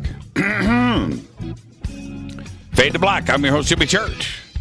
It's Thursday night. It's Fadernight. Tonight is our 8th anniversary, and it's unreal. It's unreal, and it's falling on a Fadernight. So it's open lines all night long, hanging out with you. Got a little bit of an AMA going on at the same time, and the call-in number, of course, is 747-228. 2051. And if you've got any Ask Me Anything questions, pop it up in hashtag F2BQ. And if you're over on in the YouTube chat room, which now I am literally 1,000 chats behind, have somebody over there, Bill, Christina, Genocide, get those going there too as well, so I can access questions over there. Okay, and with that, I do have a bunch of questions lined up. We'll get to those in a second. Let's go back to the phones. Lots of calls on hold. Hi, you're live on Fade to Black. Who's calling? Mr. Happy anniversary, 8 years. This is Chuckles from Pennsylvania. How you doing, Jimmy? I'm doing good, Chuckles. How are you? Doing good. I wasn't planning on saying this, but you had mentioned, and then Race backed you up, and how you wanted the show to be your show, and how, Race was giving you the ultimate shout out of how just awesome you are. And you know what? Race is right. The best thing about Fade to Black, the absolute best thing, it is a 3-hour getaway for all of us faders to enjoy one another's company and enjoy your conversations. And I just wanted thank you, especially with what I've been through with, about Kara, and I guess everybody figured out some pretty intense stuff that I went through after taking care of other people for years. I forgot to take care of myself, and things got a little bit dark, but you know what? I pulled it through, and you guys have always been there for me. And I just want to give a massive shout out to you and the family. It's completely awesome, and thank you. Yeah, thank you for that, Chuckles, and happy holidays, man. And this, okay. this is the time of year. Of course, it's about friends and family, and your kids and your dogs, and all of that stuff. But I think that one of the special times, going from Thanksgiving all the way to New Year's, when you start making them resolutions, right? That I think it's a great time. You don't have to vocalize it. You keep it to yourself, but just kick back and start to be thankful for things. And what I mean by that is, no matter what, and this is the truth, no matter what, we all have things that we have to do. We have to pay the bills. We have to eat. We have to work. We have to get up. We have responsibilities and things. And life is tough, and it's certainly been tough for the entire planet for the last 2 years. There's no question about that. But no matter what your situation is, there's somebody else out there that wishes they were you. I guarantee it. I guarantee it. No matter what. No matter what. No matter what. No matter what. No matter what. There's somebody that wishes that they were you. And never lose sight of that. Never lose sight. You're never. I've been to the bottom. I've been to the, and I don't talk about any of that stuff on this show, but I've been there, man. Whatever your bottom is, whatever it is, I've been below that. No, I've been below that. No matter. I'm telling you, and there's in your most smokiest, darkest little thing where you think you're there. I was below that, and there was somebody below me, right? That wishes that they were me, and that's the truth. That's the truth. So that's it, man. Take care of yourself. Always look at yourself. Be of service to others. Be kind. Be nice. And always remember that there's somebody else out there that is less fortunate and is really struggling. And just always remember that. And that's it. And that's how you have a bright light in front of you. That's it. That's it. That's it. I agree, man. That's it. The other one I've certainly come to realize quite a few very amazing things the last little while. But can I just ask you one quick question about a comment you made earlier this week? I'll be quick. In fact, if you want to ask, and I'll hang up, and then you can chat about it. But it's a quickie about black holes. I want to change the subject to something fader funky. Mm-hmm. All right. So I get what you're saying. If black holes are so big, vast, and powerful, like everything should be getting sucked in, and where all these massive, jets of all this matter, whatever. And I made a quick post about it on F2B. What if black holes really are like the push-pull, the like yin-yang of what's going on? Because not everything does get sucked in. Many things do go around the event horizon and then get flung out. Many things go in. What if we just haven't figured it out yet? What if black holes are actually what's keeping things in balance? I'm just throwing it out there. Yeah, that's pretty interesting. That's pretty interesting. Yeah. And I don't know. Hang on for a second. Let me get rid of this. I don't know if you can hear that, but no. Okay. All right. I've got to put this on. Let me go. Just stay with me right now. All right, man. All right. No, just stay with me. boom. I'm going to do this again, and now I'm going to put this on. Sign out. Yes. One of the old phone lines from years ago was just going off, and that's it. So a phone number that I haven't. Yeah, a phone number I haven't used in 5 years. And I was like, what? Wow. What is going on over there? But you couldn't hear it. Wow, that's interesting. No, okay, all right. Not at all. All right. Yeah, I think that there's a lot of brilliant physicists out there. And that Stephen Hawking and Jack Sarfati and Avi Loeb and Avi and his black hole stuff, Kip Thorne, and every single one of those cats. There isn't. I don't think that there are two physicists that can agree on black holes, and they fought over this, and they said, and I forget who wrote. Leonard.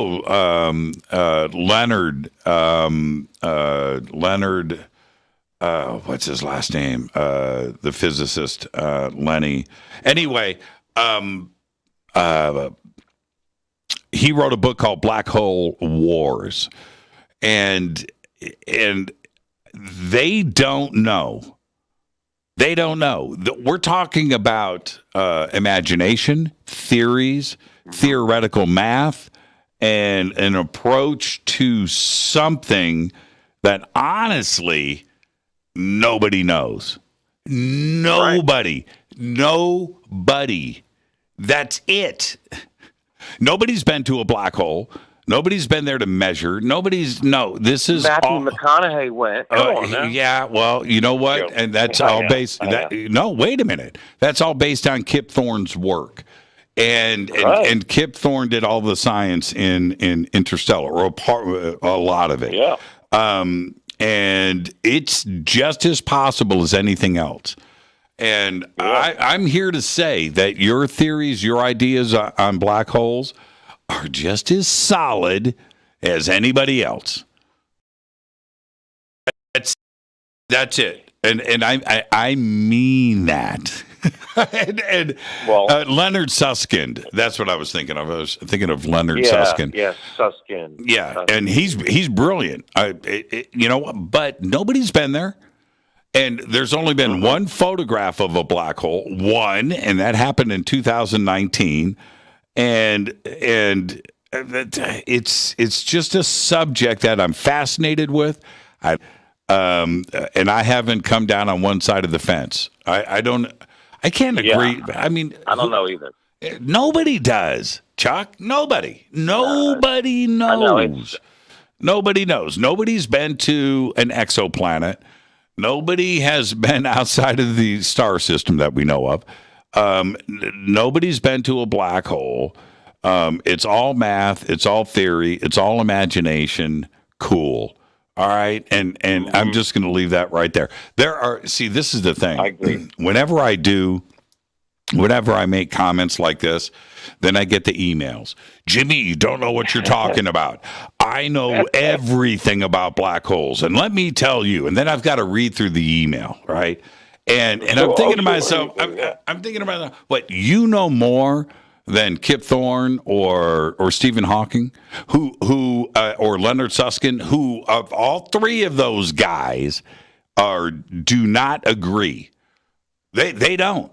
They don't. So what? You're saying that you know more than those guys, and that I'm supposed to stop with your email? And it's so funny. I got an email the other day. Jimmy, you don't know anything of the difference between general and special relativity. I know and I understand. It's like, dude, stop. And sometimes, even when you have all the smartest people, and they're gifted, they're smart, I swear sometimes it takes a simple person hearing it from the outside and go, what if? Well, I love to throw out those what ifs. And we have to do that. This is why. We have to do that. Yeah. And for somebody to send me, and I've had this, if I've had it once, I've had it 500 times.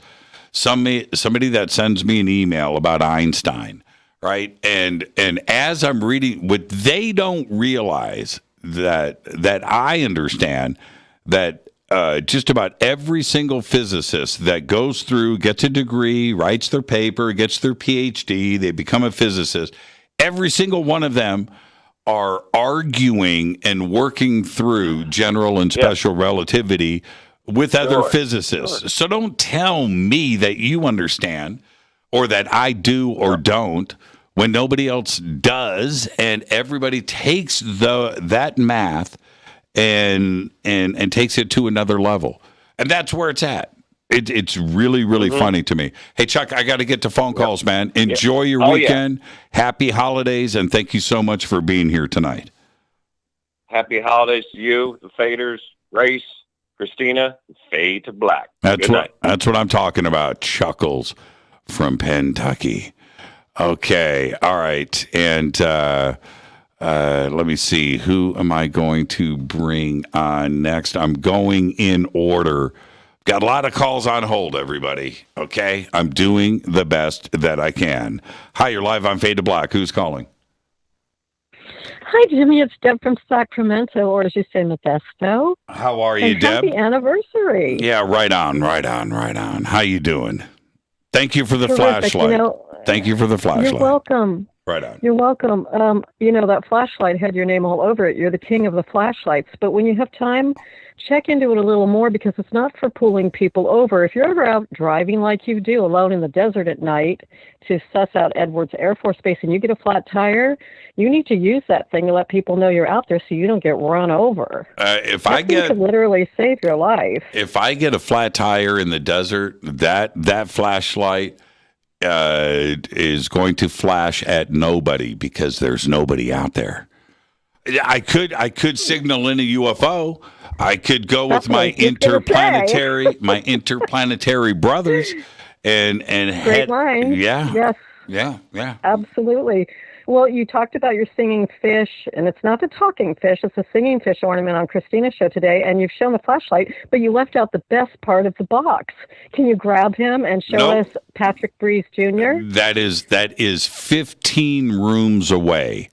That is in the East Wing, and it would take me 20 minutes to go there and back. Did you at least push his hand and enjoy the little song that he sang? That's from Rudolph the Red-Nosed Reindeer, you know. I did not yet, but I will. Oh, you got to check it out and show it next week. Please show it, because the Fadernights will get a kick out of it. That was the best. Okay. Out of all of it, that was the best, I think. Will do. Well, for me, anyway. So when I think back, I've been listening for 5 years, and I can't believe it's been 5 years. I was 2 years in, and I had never even seen The Bunker or seen you or watched. I had just listened to audio. And the first time I ever saw you was 2017, when Stephen Greer had his red carpet on YouTube live for, I can't remember the name of the film right now. Mm-hmm. But you walked up to him, and that was the first time I ever saw you. And up the red carpet, you take the microphone away from him, mm-hmm. and you start interviewing him. And I thought, I laughed so hard. I thought, that is just typical Jimmy Church. But I was so surprised to see you, because when you just hear a voice for a few years and you have no idea what they look like, mm-hmm. I was really taken back, because I envisioned you as this old kind of gray, cranky, obese dude from your voice. So it was not a match, let's just say, in a good way. Mm-hmm. Okay, all right. In a good way. Yeah, I kind of remember that. Yeah, maybe I did grab the microphone. I don't. You did. Yeah, I don't remember how that went down, but what I did. You know what? What I kind of. Man, I haven't thought about that, since it happened, actually. What right. I think... You were very smooth in how you did it. Well, what I think... if my memory is right on this, they had... there was a lot of people there, and one of the producers of the event came up and said... we've got to get you on the red carpet right now. And so they walked me through. There's a ton of people, right? Okay, and so they walked me all the way up to the front, and I was only there for like 30 seconds, and I was watching Stephen. I believe he was interviewing people. I think that's what was going down, and I thought to myself, I'm not going to get interviewed by Greer. And that's what I was thinking, and then all of a sudden they pushed me up there, and I at that moment I decided I was going to interview him, and I took the microphone from him and said, "How you doing?" or something like that, and I turned it around on him at that moment. I have never seen it. I don't remember what we talked about or any. I don't. I'm completely blanking out. But you should go back and watch it on YouTube. It was brilliant, actually, because he was up there just kind of trying to greet people and receive people. But you gave him the opportunity to showcase why he was there, what the film was about, and it was a perfect strategy because, and you could tell when you did it, he really appreciated it. Really? I think I don't remember. Go back and watch it. Oh no, I don't watch myself. No, I would never do that. But I did. That's what I remember. I remember literally being pulled. Right, somebody had my arm. You're up here now. We've got to do this. We've got And I said okay. So I went through and I saw what was going on, and I went, I'm not. No. I'm not going to get interviewed. And I just remember stepping up and I took the microphone from him. I do remember that. I remember him like, what? There was a little moment there where he was like, what's going on? Then he appreciated it. He really did. If you go back and watch it, you'll see how it turned, and he liked it. And I just remember the name of the film was Unacknowledged. That was his 2017. That was Unacknowledged. Debut. Okay. All right. Because I did a couple of his premieres, so that was for Unacknowledged. And was that his last film? No, Close Encounters of the Fifth Kind. It was the one before. Right, correct. Close Encounters of the Fifth Kind was the latest one, so this was before that. Right. Okay. Right, and Stephen Greer is the one that led me to Fade to Black because I tuned in one night to hear him, and then after that show, the next night I thought, I'll just listen in one more night, see if it's anything interesting. After that, I was hooked. Hooked. Well, and then after you pulled me into Twitter like 2 years ago, then I realized what I was missing out on with the sandbox. I'm like, so now I'm literally during the show, I'm flipping over between the sandbox and the YouTube chat room, and I'm watching the live stream. And sometimes, like right now, I'm on the phone. So you've made me very techie savvy. Thank you. Yeah, right on. If that's considered techie, because I went from never doing social media at all to this. And it's really fun. I really love it. Well, thank you for being here tonight, Deb. Be safe and be well. Have a great weekend, and we'll see you right here on Monday. Thank you, Jimmy. Hey, real quick, one of the faders in the sandbox wanted me to ask you, his name was Scott, to talk, and you can answer out when I hang up, but he wanted to know about Jesse Ventura and if and when he was going to be on. Thank you, Jimmy. You bring so much joy to all of us, and God bless you, and happy holidays. We love you. Yeah, right on. Thank you, Deb, and happy holidays to you, too, as well. Jesse is still being set up. I can't really say what's going, but let's just say this: he's resting. Okay, and that's it. Now, I wanted to say this really quick. This was probably around the year 2000, and I was on my way to the NAMM show, and I had packed up my car over at our offices for Ash down in HHB in Santa Monica. And I had a bunch of gear that I had to take to the NAMM show that didn't make it on the trucks, extra stuff. So anyway, I packed up my car, and I leave the offices, and I get on the 405 freeway, and I'm going to go down, jump on the 105, and then head over. I'm going down to Anaheim, catch the 110, and then take that down. And I had a black BMW, a new black BMW. I'm in the car by myself. And it's about 10 o'clock at night. And I zigzag. Now I'm on the 105, and I jump on the 110. And if you know LA or 710, 110, whatever. And I'm heading. And as I am on the transition on the entrance ramp, this car pulls up behind me. Really close, right on my bumper. And turns on the flashing lights. And I look in my rear view mirror, and I see this. This is what I see. Let me see if I can make this thing work again. I see this in my rear view. And I'm looking, and I'm thinking, well, why would a cop be pulling me over? I'm doing 45 miles an hour. I'm on an entrance ramp. What's going on? I got tags, right? I'm in a new car. And at that moment, I made the decision to ignore him, and I keep driving, and it's right on my bumper. And I'm like, man, there's no reason to pull me over. I'm not going to pull over on the freeway at 10 o'clock at night. I'm not going to do it. We can wait. You can pull up a couple of more cars, and we can turn this into a police chase. But right now, I'm not pulling over. And this lasted for about a minute. And then the car, when I didn't pull over, comes around and passes me, and I look, and it's 4 gangsters with hoodies over their faces looking down. And they passed me and kept on going. I never saw who they were or anything. Didn't see any faces. I didn't. And how crazy is that? And I never forgot that. I remember, so I'm driving, and I almost called 911. I almost did that, but the car was too far in front of me. I didn't have a license plate. I wasn't going to speed up, and there's 4 of them and one of me. So I stopped that idea.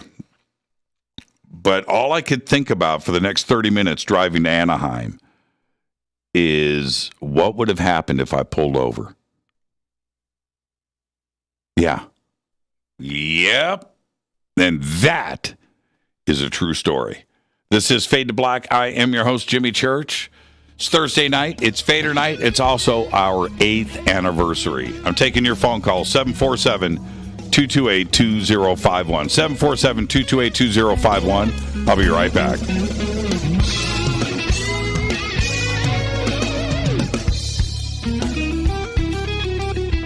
Hi everybody, this is Rob Halford, the Metal Guard on JimmyChurchRadio.com. Your 1 million gigawatt paranormal powerhouse, KUNX-DB, The X. Are you ready to read about true paranormal events? Un-X Media publishes non-fiction books about UFOs, ghosts and haunted places, time anomalies, cryptid creatures, and more. Just like KUNX-DB Radio, it's all about unexplained phenomena. Visit www.unxmedia.com to see our list of great book titles by Debbie Ziegelmeyer, Gene Walker, Devin Listrom, Wayne Lawrence, Bill Spicer, and yours truly, Margie Kay. That's unxmedia.com.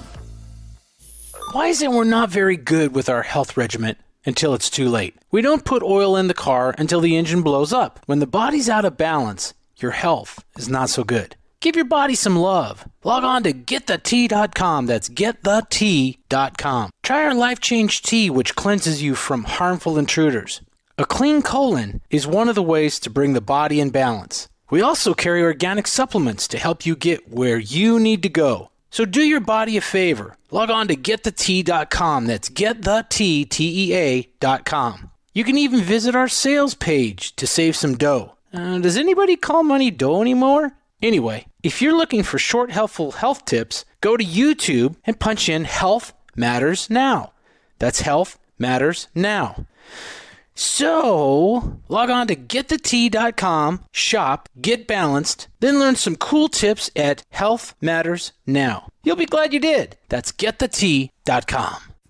This is Jimmy Church of Fade to Black, and I only drink Fade to Black blend coffee from River Moon. Just click on the River Moon coffee banner at jimmychurchradio.com. Promo code F2B Blend. This is the only way forward. This is Fade to Black. Make contact. When you're in the house for longer periods of time, you can see them flying or running across the floor. Ooh, yuck. They're unhealthy, gross, and disgusting. Bugs. I loathe bugs. We keep a clean home, but occasionally bugs show up. Well, I found something that is tougher than bugs. Orange Guard. On contact, it kills hidden bugs, including ants, roaches, and fleas. Plus, Orange Guard is a residual repellent. All of the ingredients of Orange Guard are on the FDA generally recognized as safe list. Orange Guard may be used around food, humans, and pets. It comes with a 30-day money-back guarantee. Orange Guard, available at orangeguard.com, Whole Foods, and Ace Hardware.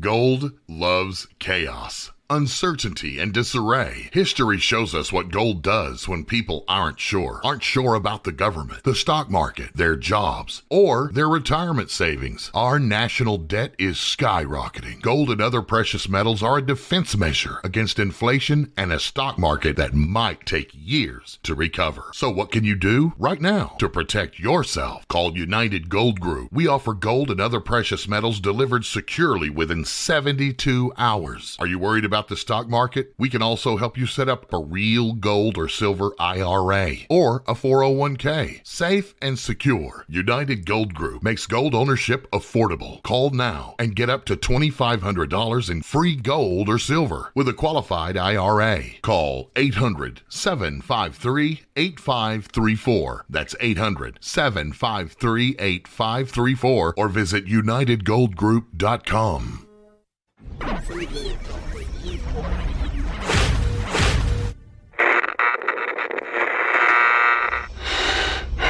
You want to know a secret?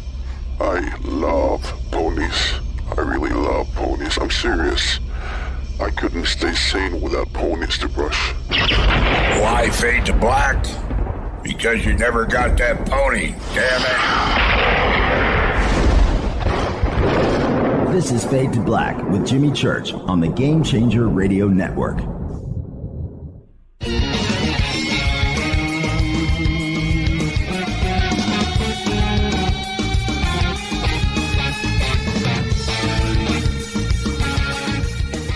Welcome back, Fade to Black. I'm your host, Jimmy Church.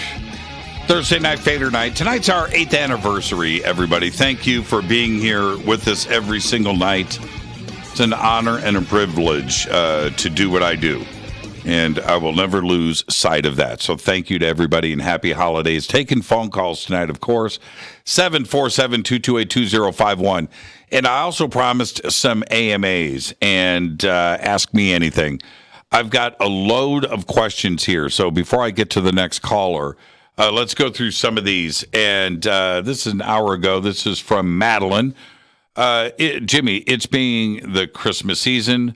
If you could wish for anything, what would it be? Merry Christmas. Happy 8th years. If I could wish for anything, if I could wish for anything, I would like to see the drama and divisiveness to come to an end on social media. We don't need it. I don't know how that's possible, but man, because everybody's on social media now, and it's something that we don't understand. We don't understand the complications and the things that are going on with it. We jumped in too fast. So if I could wish for anything, ending world hunger, yeah, that'd be great. Disclosure, yeah, that would be. You know what? I would like to see the divisiveness. I would like to see trolls banned, and that's what I would like to see happen. The divisiveness, and I think if you are going to be on social media, you have to use your real name. Mm-hmm. I do. So there you go. That's what I would like to see happen. Next question. Jimmy, what's your top 10 favorite remakes from Triscale? What's your top 10 favorite remakes of a cover song Any style or genre, even gangster rap. Oh, interesting. Even gangster rap. That's easy for me.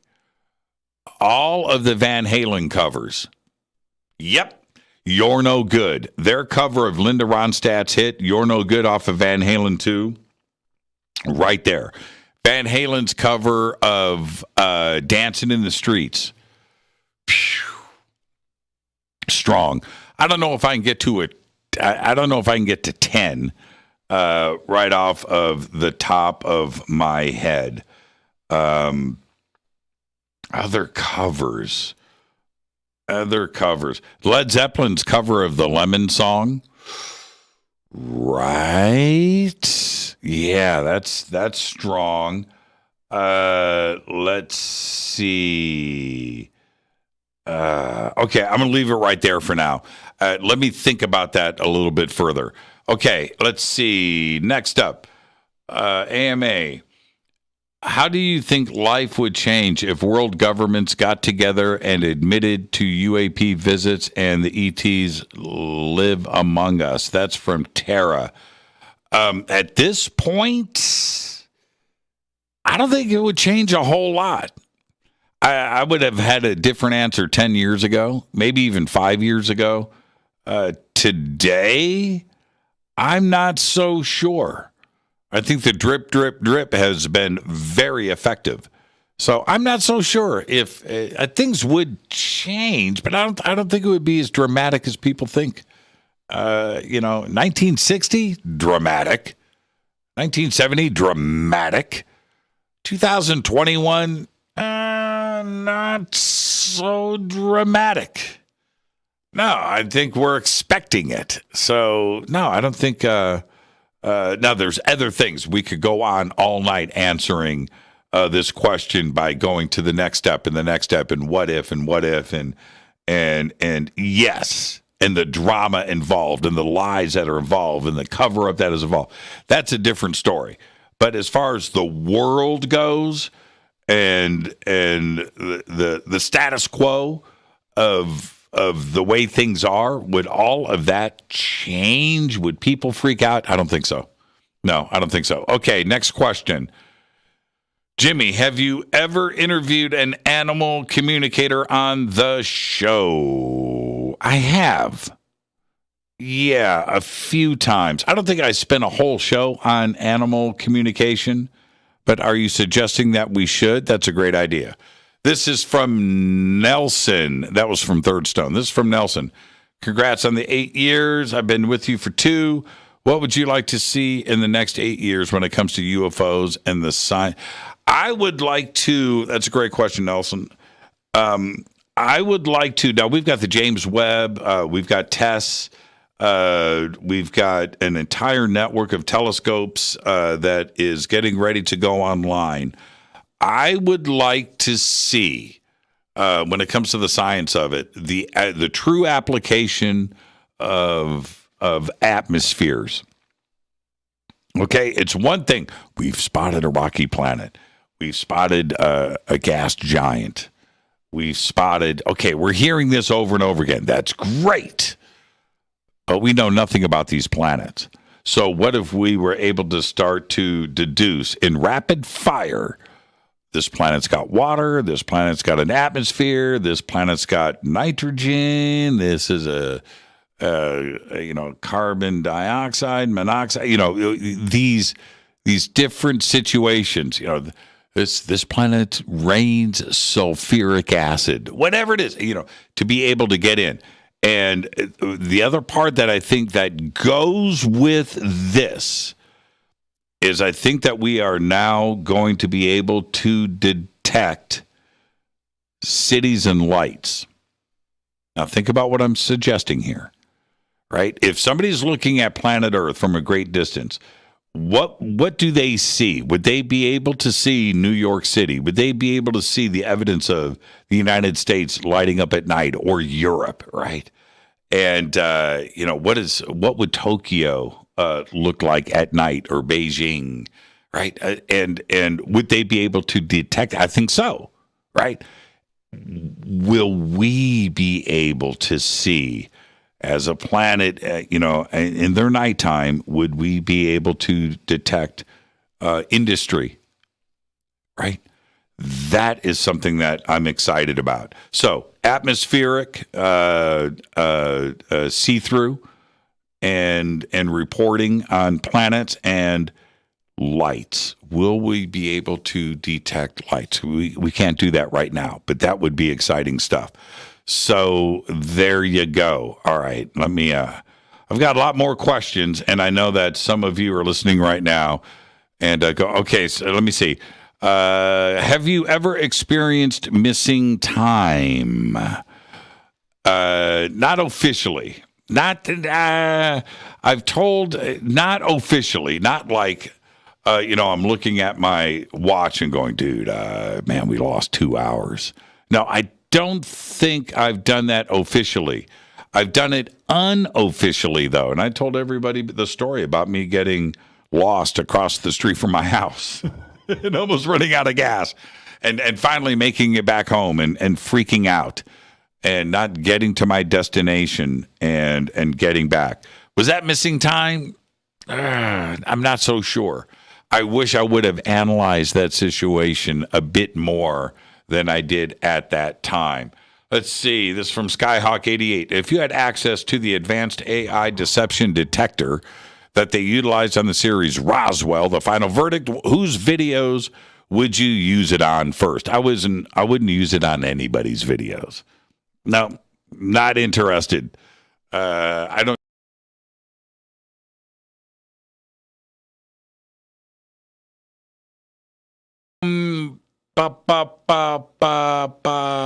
We're almost living in Blade Runner. We're getting close to that. The Matrix, I think we're a little far off, but Blade Runner, Terminator, I think we're living in that now. Mad Max, we lived through that the last 2 years. In time, that's such a good movie. With the countdown, right? That's a great movie. But I'm going to go Blade Runner and Terminator. We're that close to AI. Of course, we have the internet. We have the monitoring of us. We have androids and AI and machine learning and what's going on. Boston Robotics and Boston Dynamics. Boston Robotics. It's a better name for the company. So, yeah, I would say Blade Runner and Terminator. We're right there on the verge of that. Jimmy, have you seen the new time travel series La Brea? I have not. Is it any good? I would like to check it out. It's on NBC. Okay, the Peacock. I have that. I think I have that app. This is from Marlon. I was from Casper Parks. Marlon says, do you think Richard Dolan would do great on the Joe Rogan podcast? Richard Dolan would do great on any podcast. Is he a good mix for Rogan? Yeah,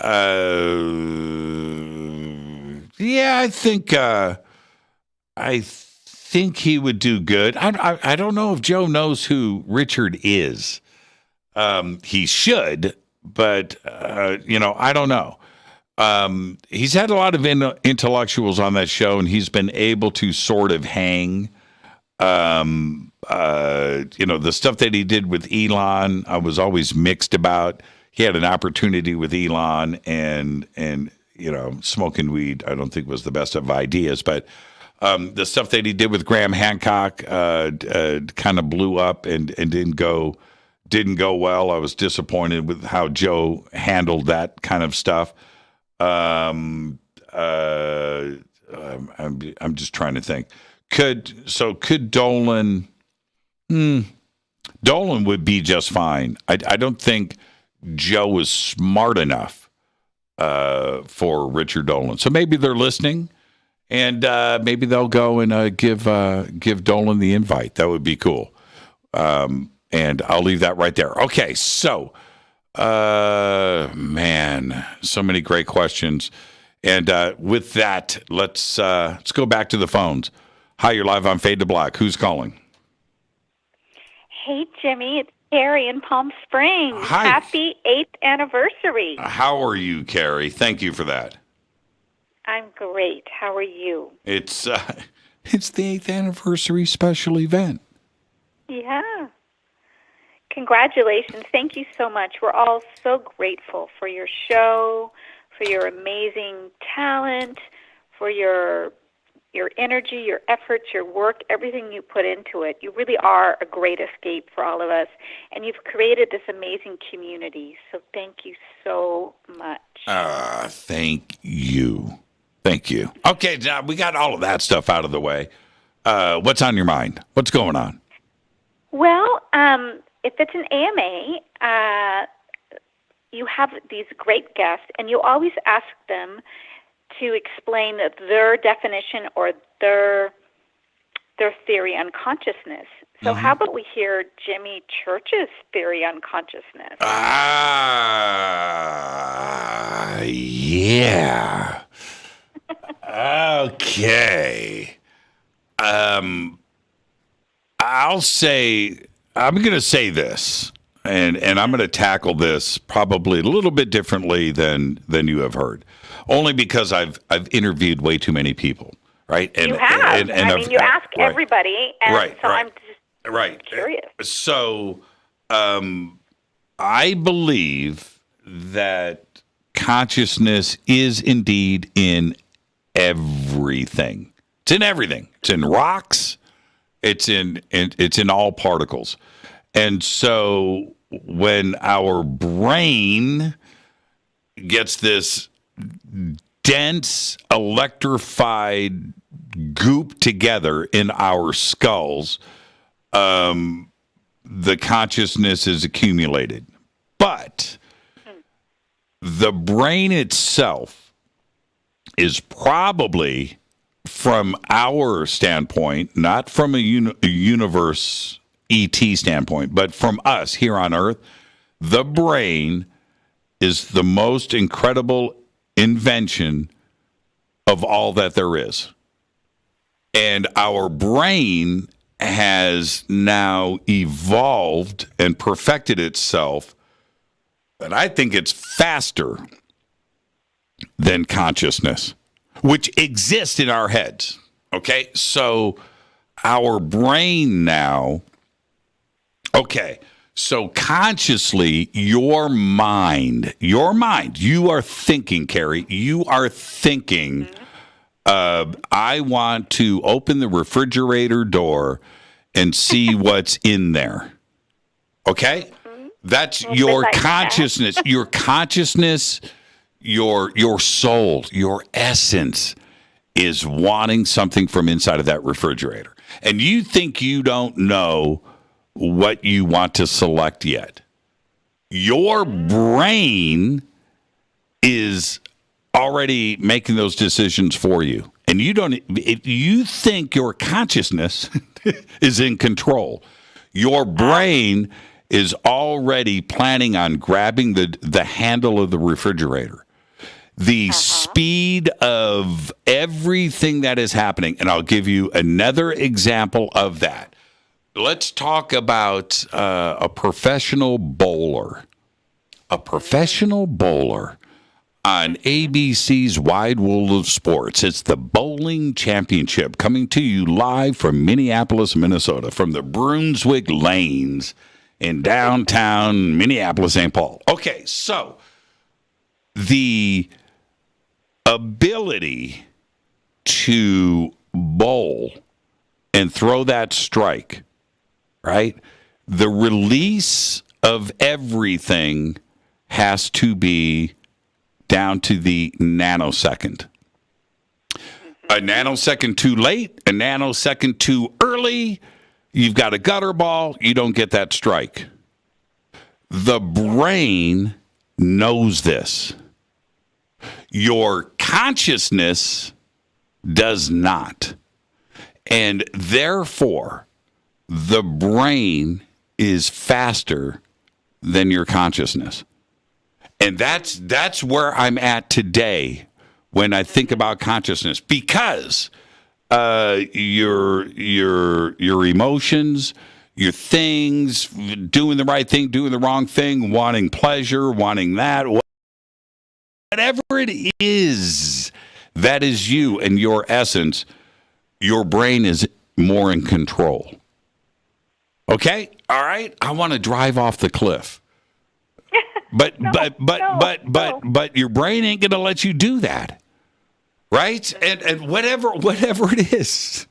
I want to bite into this sandwich. And you're going for it, and your brain knows it's too hot. It's going to sit on the plate. Well, your nerve endings are going to sense that it's hot, and you're going to recoil. That's an automatic. Your brain is Your brain is faster than the taste buds on your tongue that want to experience that. And so that's it's. I know it's strange to kind of look at things that wonderfully perfect our brains are. I mean, perfect. Yes. Perfect. Yes. It's the most perfect thing in the universe. And understanding how consciousness and the brain works together, I think that is the next challenge. And that's it. So that's my theory. I'm sticking to it. And I did all of that without a white paper in college. So there you go. Good for you. I think that's great. I really do. I saw one of your old friends, Elon Musk. I saw a video of him. Yes. I saw a video of him the other day, and in this video, he says, "You don't need college to learn. You don't need college to be smart. All you need to know is out there for free. Just go and learn it." And thinking about what he just said, and what I've told you about, the brain and consciousness. I'm not sitting in class. I'm speaking to others, and I'm reading a lot, and I'm learning. And that's where these ideas have come from. But I think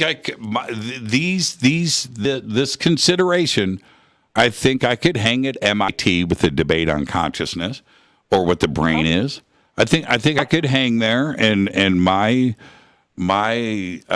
knowledge of this, I think, is just as strong as any brain surgeon or somebody that is trying to build a brain, or these different brain collectives around the world that are studying the brain and trying to build a computer that is a giant brain like they're doing in Switzerland. You know what? I think I'm right there.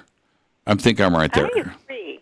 Absolutely. Well, college is exposure to knowledge, and how you process that knowledge is intelligence. So there's a difference between being college educated and intelligence, obviously. Well, you know what? No, I'm going to argue that point. I'm going to argue that point. Yeah, you can learn in college. I don't think that most do. What college teaches you is discipline. That's what it teaches you. It teaches you discipline to finish what you've started, to stay focused, and teaches you that and how you can apply that to being a professional and going out there in the world and having discipline. Absolutely. Yeah. You can have a lot of talent, but if you don't have the discipline to carry it through, people that have a little less talent but have more discipline often go further. Yep. And that's my opinion. It's probably worth nothing. It's probably worth nothing. Carrie, enjoy your holidays. Enjoy your weekend. Thank you for being here. Thank you for being a part of the Fadernauts and the family. And enjoy your weekend. We'll see you right here on Monday. Thank you so much. Absolutely. Fade to black. It's time to fade to black. Carrie from Palm Springs. Thank you, Carrie. Enjoy your weekend. And now I've got to get to a commercial break. I do want to remind everybody what's going on. We've got one segment left. I'm taking your phone calls. 747-228-2051. 747-228-2051. And it's our 8th anniversary. I'm also doing some AMA stuff, too, as well. We've got one segment left. I'm your host, Jimmy Church. We'll be right back. Hi, everybody. This is Rob Halford, the Metal Guard on JimmyChurchRadio.com. Your 1 million gigawatt paranormal powerhouse. KUNX-DB. VX. Are you ready to read about true paranormal events? UNX Media publishes non-fiction books about UFOs, ghosts and haunted places, time anomalies, cryptid creatures, and more. Just like KUNX-DB Radio, it's all about unexplained phenomena. Visit www.unxmedia.com to see our list of great book titles by Debbie Ziegelmeyer, Gene Walker, Devin Listrom, Wayne Lawrence, Bill Spicer, and yours truly, Margie Kay. That's unxmedia.com.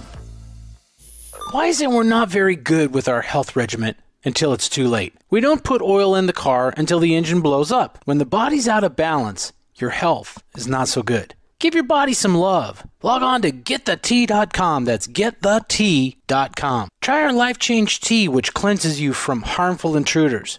A clean colon is one of the ways to bring the body in balance. We also carry organic supplements to help you get where you need to go. So do your body a favor. Log on to wtih.com. That's wtih.com.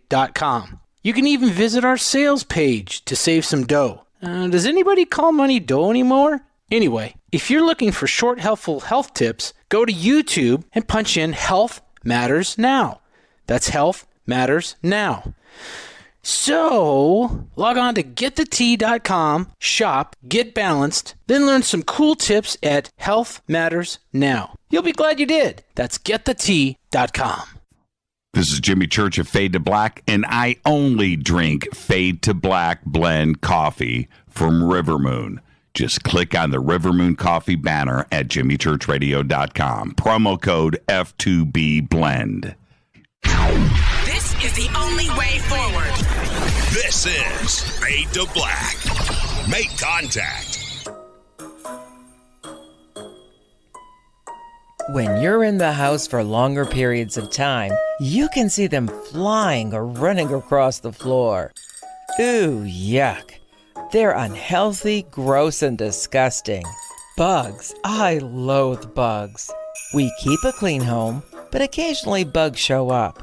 Well, I found something that is tougher than bugs. Orange Guard. On contact, it kills hidden bugs, including ants, roaches, and fleas. Plus, Orange Guard is a residual repellent. All of the ingredients of Orange Guard are on the FDA generally recognized as safe list. Orange Guard may be used around food, humans, and pets. It comes with a 30-day money-back guarantee. Orange Guard. Available at orangeguard.com, Whole Foods, and Ace Hardware. Gold loves chaos, uncertainty, and disarray. History shows us what gold does when people aren't sure about the government, the stock market, their jobs, or their retirement savings. Our national debt is skyrocketing. Gold and other precious metals are a defense measure against inflation and a stock market that might take years to recover. So what can you do to protect yourself? Call you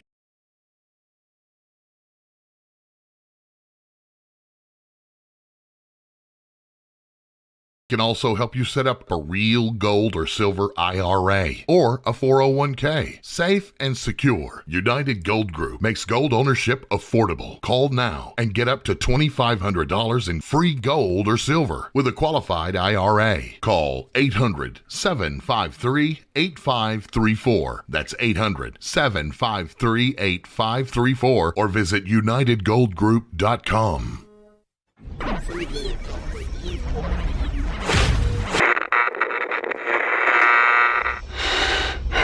You want to know a secret? I love ponies. I really love ponies. I'm serious. I couldn't stay sane without ponies to brush. Why fade to black? Because you never got that pony, damn it. This is Fade to Black with Jimmy Church on the Game Changer Radio Network.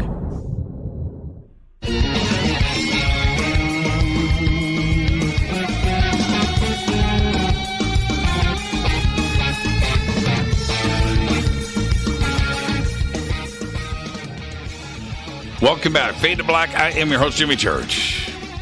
Thursday night, Fadernight on our 8th anniversary.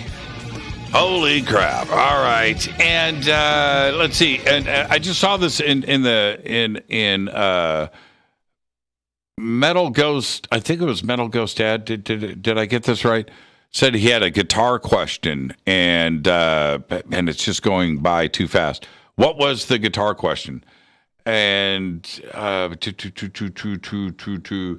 Jimmy, always an honor your show on my show. Open do. Oh, okay. There you. Oh, thank you for that. That's from Weird Network. Okay, cool. Man, it's just going by too fast. I can't keep up with it. And so there you go. Okay, open line 747-228-2051. I've got too many calls on hold. I don't think I'll be able to get to everybody or bring in more calls, but I do that on autopilot. There was one question here. And it was Jimmy. Hey Jimmy, it's your 8-year anniversary. What were you doing when you were 8 years old? I was riding my 3-speed Mustang bike with the stick shifter built-in ramps and jumping over my friends. Did you do stuff like that? I did that all the time. We lined up our friends, light them down. I don't know how we didn't land on anybody or hurt somebody, but we did that. And I did all of that. I did it on a 10-speed bike, number one, that I completely destroyed and bent up the rims. But I had also a rally chopper. That's what it was called. And it had a little tiny front tire. And somebody posted a rally chopper up. Had a stick shift in the middle, 5-speed stick shift, and that little tiny front tire. And the bike, to me, was too slow. But anyway, I would jump ramps with that thing, too, as well. And that front tire took it a lot better than the 10 speeds did. But I had a rally chopper, and it was red. And not as cool as the Schwinn Stingrays, though. I think those were still always the coolest. And I had a gold Stingray with that banana seat when I was a kid. I don't know whatever happened to that bike, but eventually I moved up to a rally chopper that was a hand-me-down from my older stepbrother. So there you go. Okay, let's see. Hey, Jimmy, have you heard Men in Black by Frank Black? I have not. I will check it out. Jimmy, what do you think? This is from Third Stone. That was from HH. Third Stone. What do you think of the new electric Mustang SUV? I'm sure it's cool for some people. I did have a friend that bought one, and she loved it. But I haven't ridden in one, and an electric Mustang, I think they gave it the wrong name because it's an SUV and so forth. I think Ford missed it on that. But, yeah, there's the rally chopper. That's it. That's it.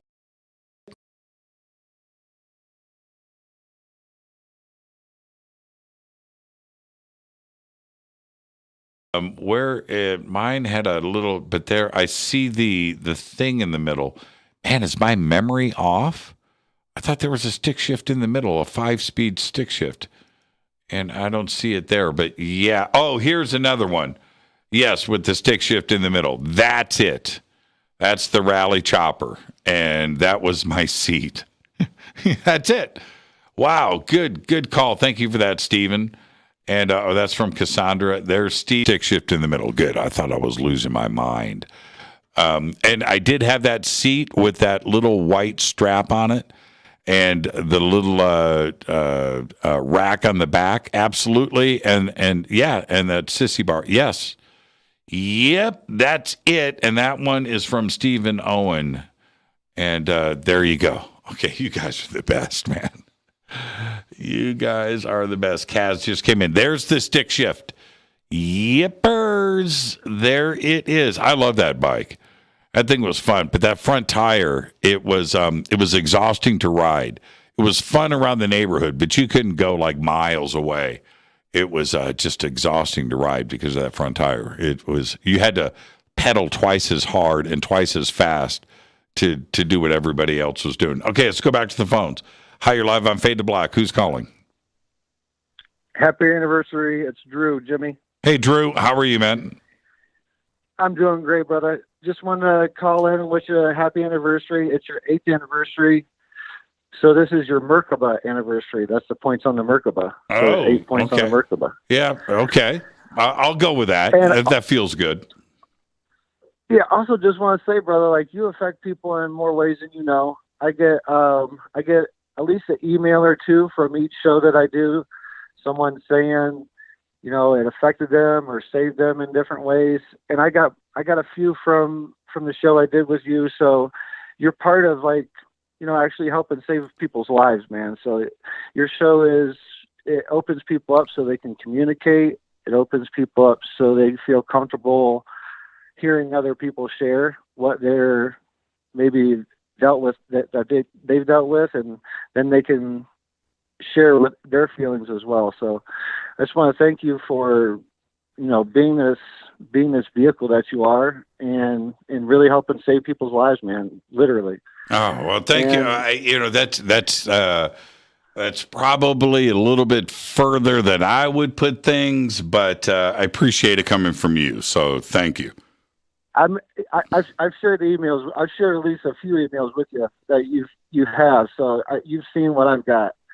And also your balance too, brother, of bringing in, you know, the famous people to keep people listening, and also having your ear out for new people, as myself and Christina and other people. I see you as a mentor and helping people move along.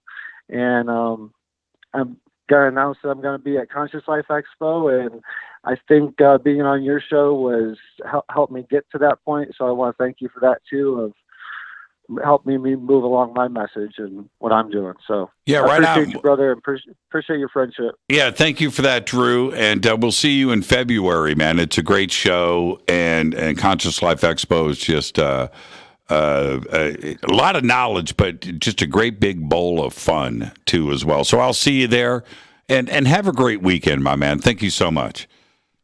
Yeah, for sure, brother. Happy anniversary, Jimmy. Enjoy your night. Yeah, right on. Thank you, Drew. Drew Banke. And the Conscious Life Expo, which is coming up in February, it's great, and I get to host, and I get to goof around and hang out with the Fadernights and do all of that. But the last few years, I've been the host of, I'm going to do it again this year, of Expo's Got Talent. And so if you are going to the Conscious Life Expo, you've got to hang out and experience the talent show, the Expo's Got Talent. It is absolutely unreal. I mean, the level of talent that is there, it's amazing. It's amazing. So anyway, I'll see everybody this February. Just go to ConsciousLifeExpo.com. Let's go back to the phones. Hi, you're live on Fade to Black. Who's calling? This is Lafayette from Corda Militia, California. How you doing, Lafayette? Congratulations. Thank you, man. 8 years, Jimmy. Yes, sir. You know, I got to say that this show is really pleasant to call into. I have no stress getting on the queue, and I can tell when I'm coming on. It's great. Yeah, right on. So what, real quick, I'm going to try to get all of these calls on hold. What's on your mind tonight, Lafayette, besides Happy 8th? And I appreciate that. Thank you, man. Well, you had another show about the Martians. And, you know, I was wondering, lately I've decided that the tall whites of Charles Hall are probably the Martians. They're probably the Egyptian culture. And it looks like they lost their planet and they're kind of on the run. And it looks like they've been hybrid by the mantis for like millions of years longer than we have. I think the tall grays are probably a tall white hybrid, because you call that tall white bread. Okay. Yep. But I'm bummed. And they listen to your show, Jimmy. They listen to your show. They have a sense of humor, he said. And you're probably the funniest guy in the UFO field. Yeah, Lafayette's going to be here all week. Try the veal, tip the waitresses. Hey, Lafayette, happy holidays, my man. All right, have a good one. I'll talk to you.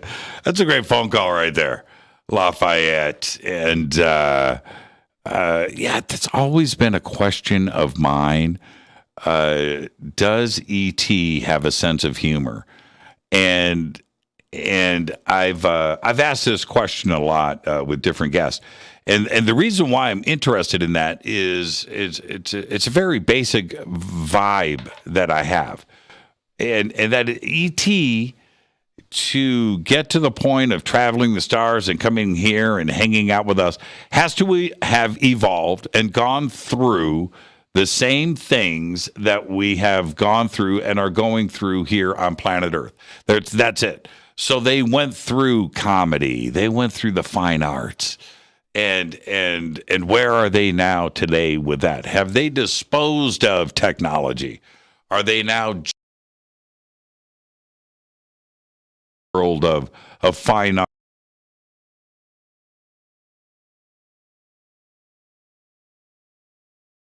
is really at, right?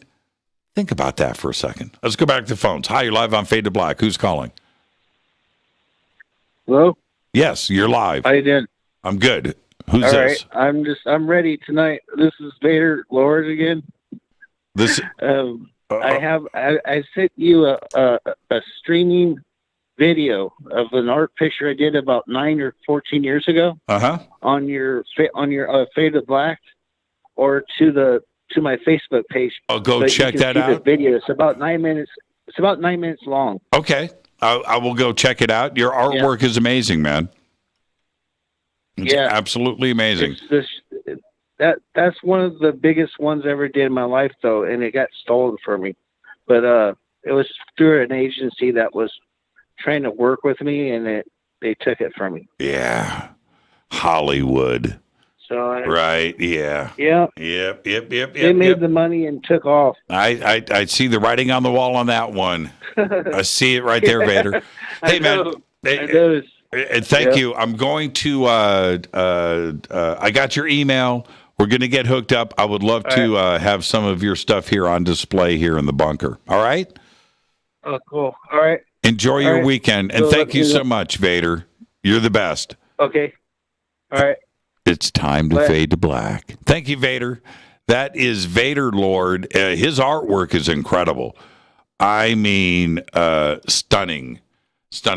I found that Arcturians are the funny ones and the life of the party. That's from Katya. Is that right, Katya? Is that true? Okay. Let's see. Hold on. Jimmy, who is one person off the top of your head that you really wanted to interview but didn't get the chance before they passed on? Lloyd Pye. Man, Lloyd Pye. I mean, there's other, Sitchin, yes, of course, and Philip Coppens. Wow. He was just amazing on all of all of his research and stuff. But the early episodes of Ancient Aliens, and he passed on. But Lloyd Pye, Sitchin too, and Philip Coppens. I think it's kind of a tie. No, you know what? Sitchin would have been great. Lloyd Pye is my answer, and my final answer. I'm sticking with that. Let's go back to the phones. Hi, you're live on Fade to Black. Who's calling? Hello. Yes. This is Cleveland Ufology Project. This is who? This is who? The Cleveland Ufology Project, the oldest UFO group in the world. No way. We are the oldest ufology crew in the world, run by Aaron Clark right now. My name is the Rev. I am study of Lake Erie's UFOs with Michael Leahill. I was on the same shores with Mr. Michael Leahill. Our base is active tonight. There's definitely active. We've seen 2 or 3 different orbs coming out of the Lake Erie tonight. Right. We got people at NASA Glenn leaving the base to go to Mexico because something big's coming in from the moon right now. So we're the oldest ufology project in the world. We've had David Adair. We've had everybody. We've been doing it for almost 70 years. I really like your show. Art Bell. I've known Art Bell for very much. I was on EXS Radio. Art Bell was... Well, we'd have to talk about Art Bell off screen because talk to his wife. I want you to talk to his wife and ask him what really happened to him. Because I want to tell you, it was bad. Okay. And Coast to Coast did him over on a satellite radio. I was working with him, and God bless you. You have a great work you're doing, man. God bless you. Have a nice night. Okay? I appreciate all of that. Thank you so much. And Michael Lee Hill. I talked about we talked about Michael last night on the show with Rudy Sarzo and cymatics and things. And Michael just left me a voicemail, for the holidays, and got to get Michael back on the show. The ET stuff with him and all of that's all great, but the dude can play, and he sent me some of the new tracks that he's working. I can't really say what's happening, but he sent me some of his new stuff, and man, I mean, really good. So there you go. The Cleveland Ufology Project. I think that's what he. I'm not familiar, but if you're listening, you're still listening. Shoot me an email. Send me some information, and you just reminded me that I've got to reach out to Michael and get him back on the show as soon as we can. All right. Thank you for that, and happy holidays. Hi, you're live on Fade to Black. Who's calling? Yeah, how you doing? This is it's Pete from New York. Now I'm down in Jersey, down by the Ware Town in the Pine Barrens. Yeah, right on, Pete. I called you a couple of weeks ago. I just make a quick question. Did you hear anything about? Remember, I called you and I was asking about the Chinese probe.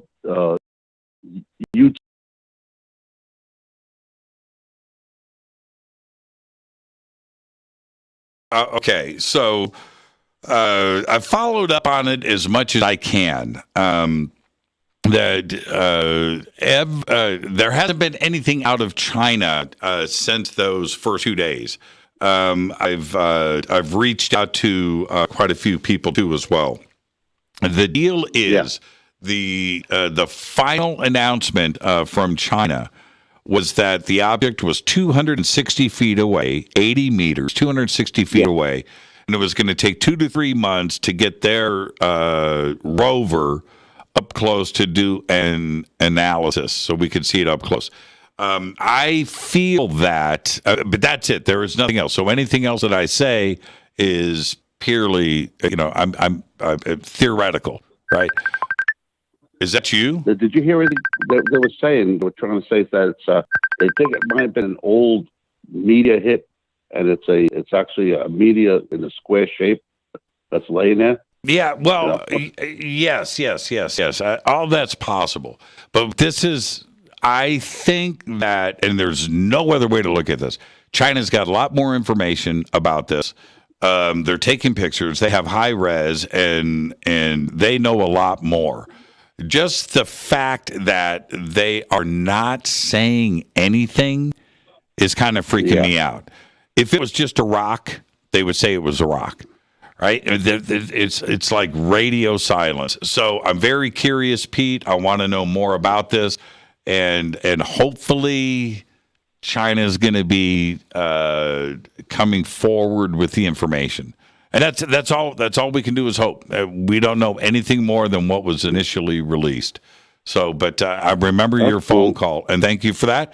And as soon as I know, the other night, I don't know if you saw it in California. I'm over here on the East Coast, and I couldn't believe it. After 2:00 in the morning, they said to go out and check it out.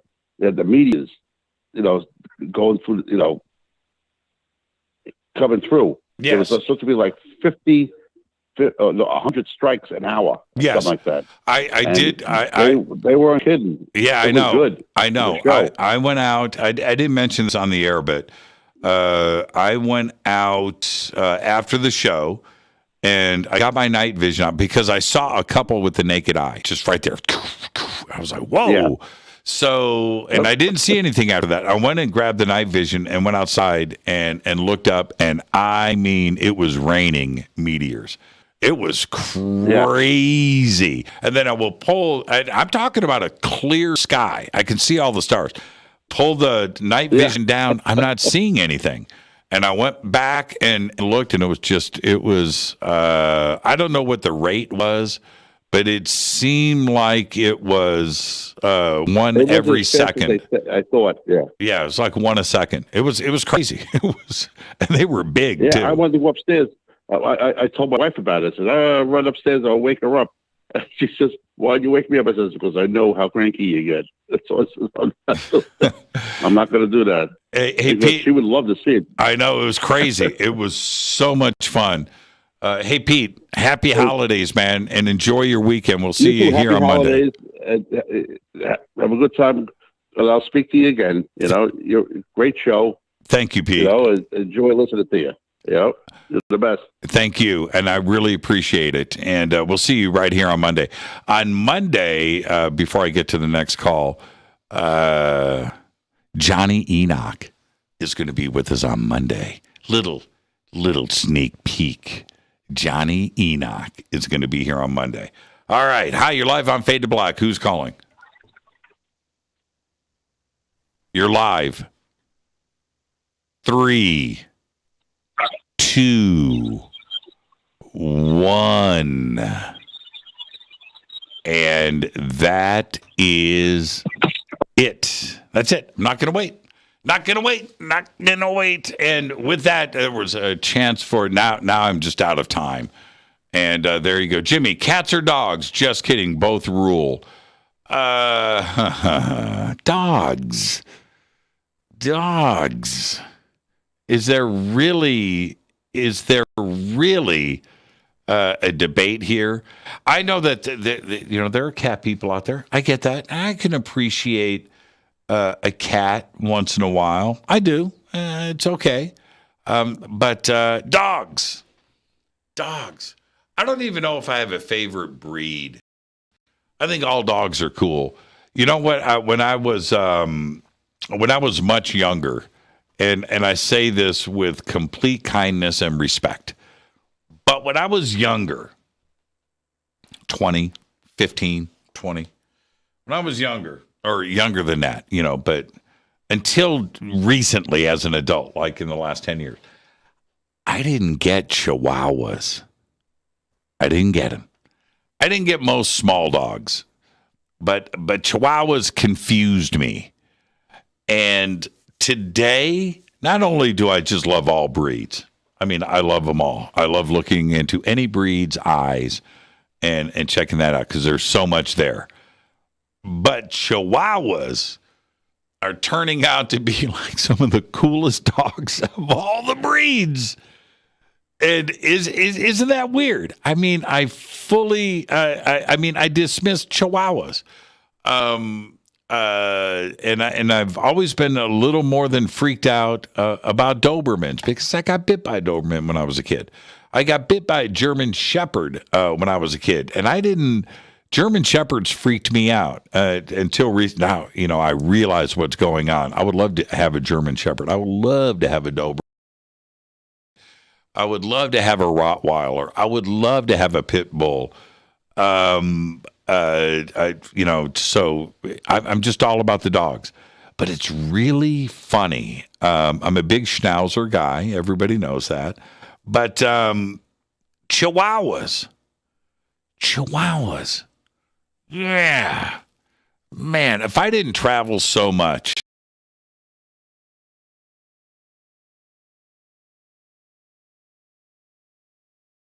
Next breed. You can't have them all. You can't have them all. You can't. You've got to make a decision. And so, I don't know. I think I'm going to go with a larger dog. I don't know. Rottweiler might be too big. German Shepherd may be just too big. Husky would be amazing. An Australian Shepherd would be amazing.